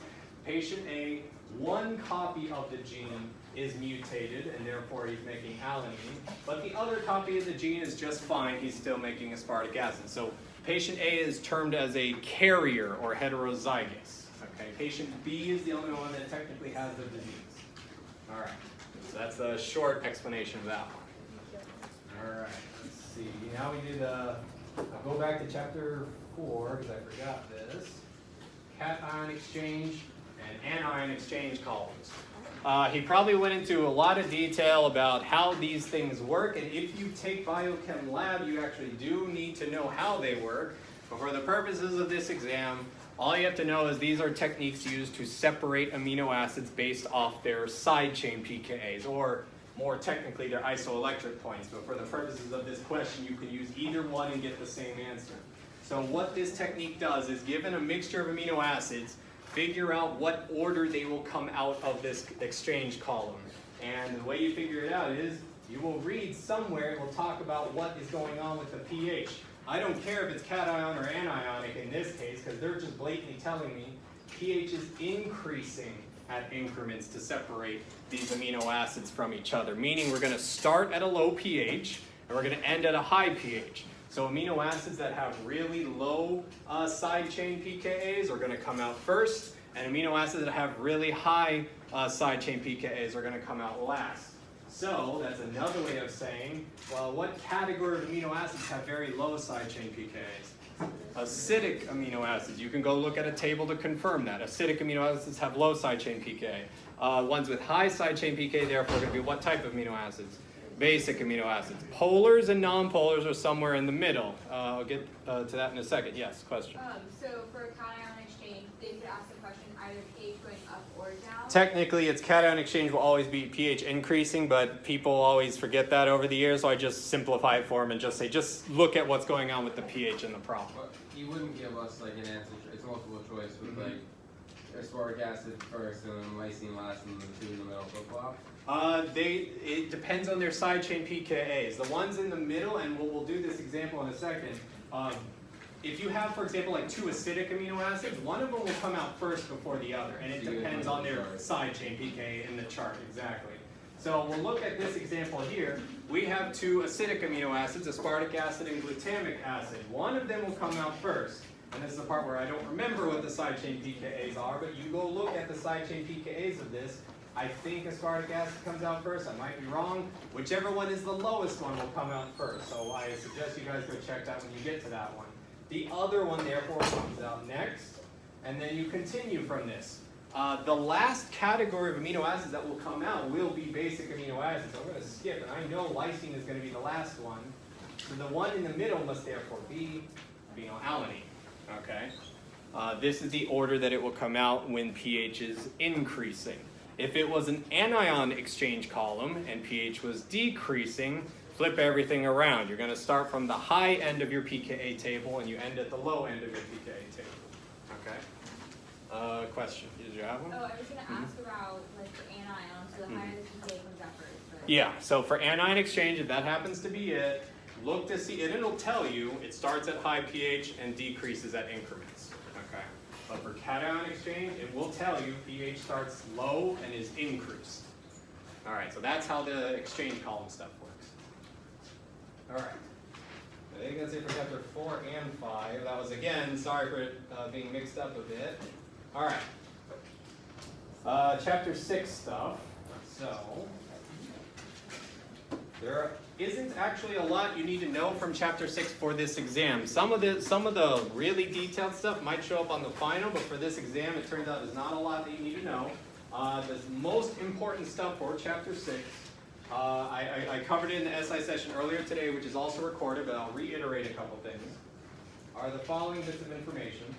Know your levels of protein structures. What this means is, back in chapter 4 and 5, you learned that all proteins are made of amino acid sequences. Those sequences, though, by themselves, are just your primary protein structure. If you're just talking about the sequence, you're talking about the primary protein structure. That doesn't do anything, though. An actual protein has a three-dimensional structure. In order to get to that, this amino acid sequence is going to start folding and wrapping around itself to form a three-dimensional shape. It does it in progressive stages. When an amino acid sequence folds and wraps around itself slowly, it first becomes a secondary protein structure. For this class, there's only two types of secondary protein structure you need to know: alpha helices and beta sheets. Of those, there's a couple slides in there that lists identifying properties of these things. For example, and I might not remember all of them, so you got to go look in the notes for this. Alpha helices are right-handed helices, meaning they turn in a specific direction. Alpha helices have 3.6 amino acid residues per turn of the helix, or something like that. And, what amino acid are you never going to find in an alpha helix? Proline, because it has the nickname of a helix breaker. So there's little facts like that in chapter 6 that you need to know about alpha helix and beta sheet. So focus specifically on the facts about alpha helix and beta sheet. Yes? So if we were asked like which level of structure is like the protein is folded, that's secondary? That is a little bit vague. They'll make it more clear, like what level protein structure is your protein first functional, and that's the next thing I'll get to. So that after you study your alpha helices and your beta sheets, you will learn a couple things about them. Is that they are held together by what intermolecular force? Hydrogen bonds, and only hydrogen bonds. When we're talking about secondary structure, we're only talking about hydrogen bonds that hold them together. In fact, there might be one problem-solving type question regarding that.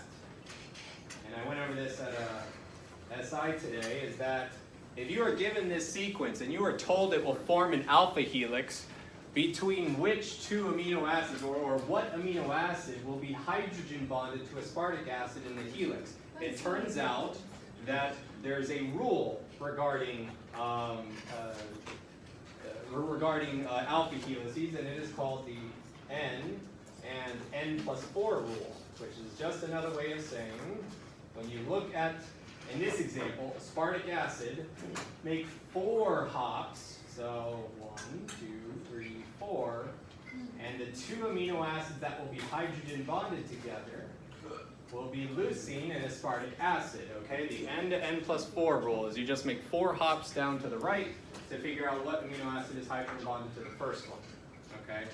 Maybe if he was asking instead which one is hydrogen bonded to methionine, you make 4 hops to the right, 1, 2, 3, 4, and it would be alanine in that case.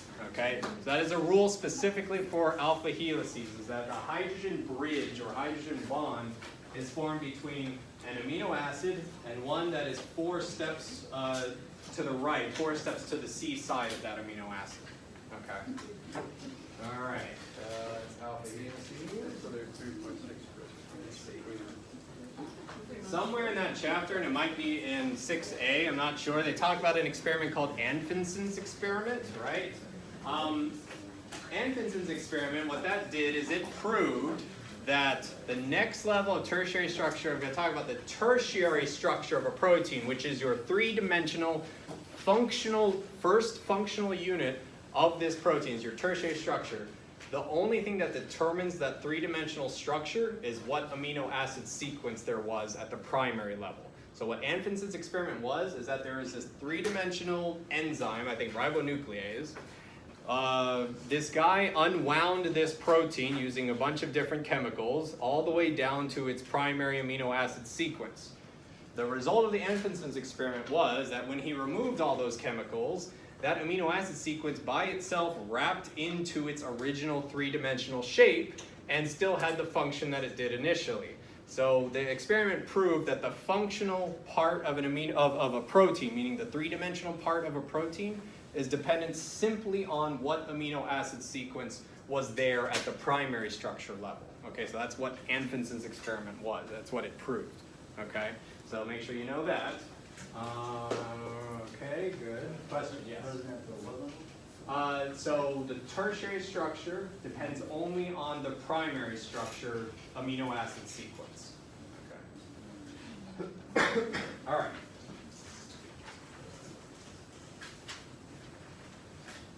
All right.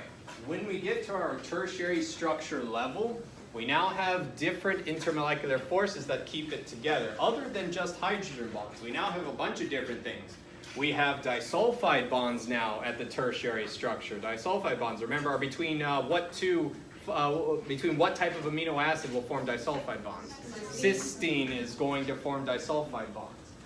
You also have, other than hydrogen bonds and disulfide bonds, you have ionic bonds, meaning if there's a amino group on an amino acid somewhere and there's a carboxyl group on some other amino acid, they will interact via an ionic-like interaction. So ionic bonds will help. There's another type of bond called hydrophobic interactions, right? I think that's in chapter 1 or 2. All hydrophobic interactions are just interactions between nonpolar molecules. So what category of amino acids do you think is most likely to perform hydrophobic interactions? The nonpolar amino acids, okay? So little clues like that, yes? So for the ionic bond thing, you gave an example of how where you had like an alpha helix and the N and C groups were forming kind of like bridges. Is that the kind of ionic? With the alpha helix, the N and C groups in the backbone, that's actually the hydrogen bridges that we just did in the previous problem. That's what that one is. It's hydrogen bonds. Yeah, that one's hydrogen bonds. In SI, you said when you have like two amino acids and they're associated with each other, Yeah. that's like an ionic. But you said when they're bonded, it's not. So why not? What's the bonding thing? So and I'm not really sure in which context you want in this scenario, but if they're not directly connected to each other, it is a weak intermolecular force ionic association. If they are directly bound together like sodium chloride, that is a strong ionic association. Okay. Yes? Okay, so you said that for the disulfide bonds, there was a cysteine that does that? Yes, between two cysteines. It's the only amino acid that can form disulfide bonds, is between two cysteines. Okay. Yeah, so let me make sure those are the intermolecular forces here. Hydrogen bonds, disulfide bonds, ionic bonds, hydrogen bonds. Those are the one, and I said hydrophobic bonds. Those are the ones that help you determine the three-dimensional shape of an amino acid sequence. That is what causes an amino acid sequence to fold into its three-dimensional shape. So just wanted to clarify that. And note, of that list, one of them was a covalent bond, which on that list there is technically classified as a covalent bond. Disulfide bond is the only one on that list that is a covalent bond. Everything else is either ionic or intermolecular. And in this case, ionic is that weird category where in this class we call it an intermolecular force. Okay, yes? You, yeah. Oh, you said the rest were ionic or what? So the only let me simplify it another way. The only covalent bond that holds things together at the three-dimensional level is a disulfide bond. Everything else is classified under the umbrella term non-covalent. Okay. And then you said that all of those bonds help fold. So do hydrophobic interactions help it fold more? Yeah. Think of it another way like this. If your amino acid sequence has a mix of polar functional groups and non-polar functional groups, when the protein folds in on itself, it's going to hide all those non-polar functional groups on the inside of the protein, away from the water that this protein is floating around in. So that's what we mean by hydrophobic interactions, is that the hydrophobic non-polar amino acids are going to fold and be hidden on the inside of your protein structure at the three-dimensional level. All your polar stuff, acidic and basic stuff, are going to be on the outside of your protein because that's where all the water is. So they're going to interact with the polar environment of the water. Okay. So that's what we mean by hydrophobic interactions affecting the three-dimensional shape of a protein. All right. Almost done. Last bit of information that's important are, and I think this is in 6b, examples of tertiary structures of proteins, and that is alpha keratin, beta keratin, and collagen. These are your three characteristic examples of structural proteins that are at the tertiary level. There's lots of facts about each one of these. The most important ones for each one of these are listed here. Since we're a little bit over time, I'm going to let you guys go look in your notes. They're not hard to find. Each of these facts is listed somewhere in there. Make sure you know which one is associated with which of these structures, okay? Yes? Can you quickly explain FK? Yeah, let's see. F is sequence info. All right, yeah, sure. When you go look at beta keratin, there's a specific pattern that sequence has that makes it form beta keratin. For beta keratin, it is the very simple repeating pattern of glycine, alanine, glycine, alanine, glycine, alanine forever, or glycine, serine, glycine, serine, glycine, serine forever.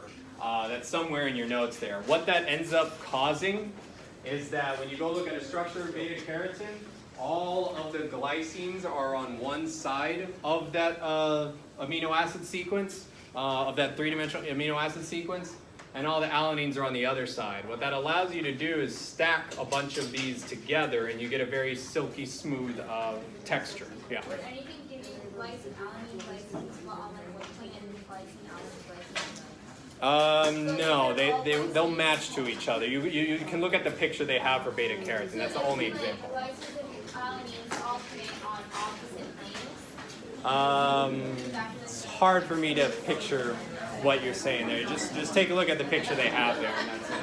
So make sure you study those components there, and let me make sure. And yeah, that's it for now. If it gets able to be uploaded, it's limited by how long it takes for that. All right. Yep. No problem.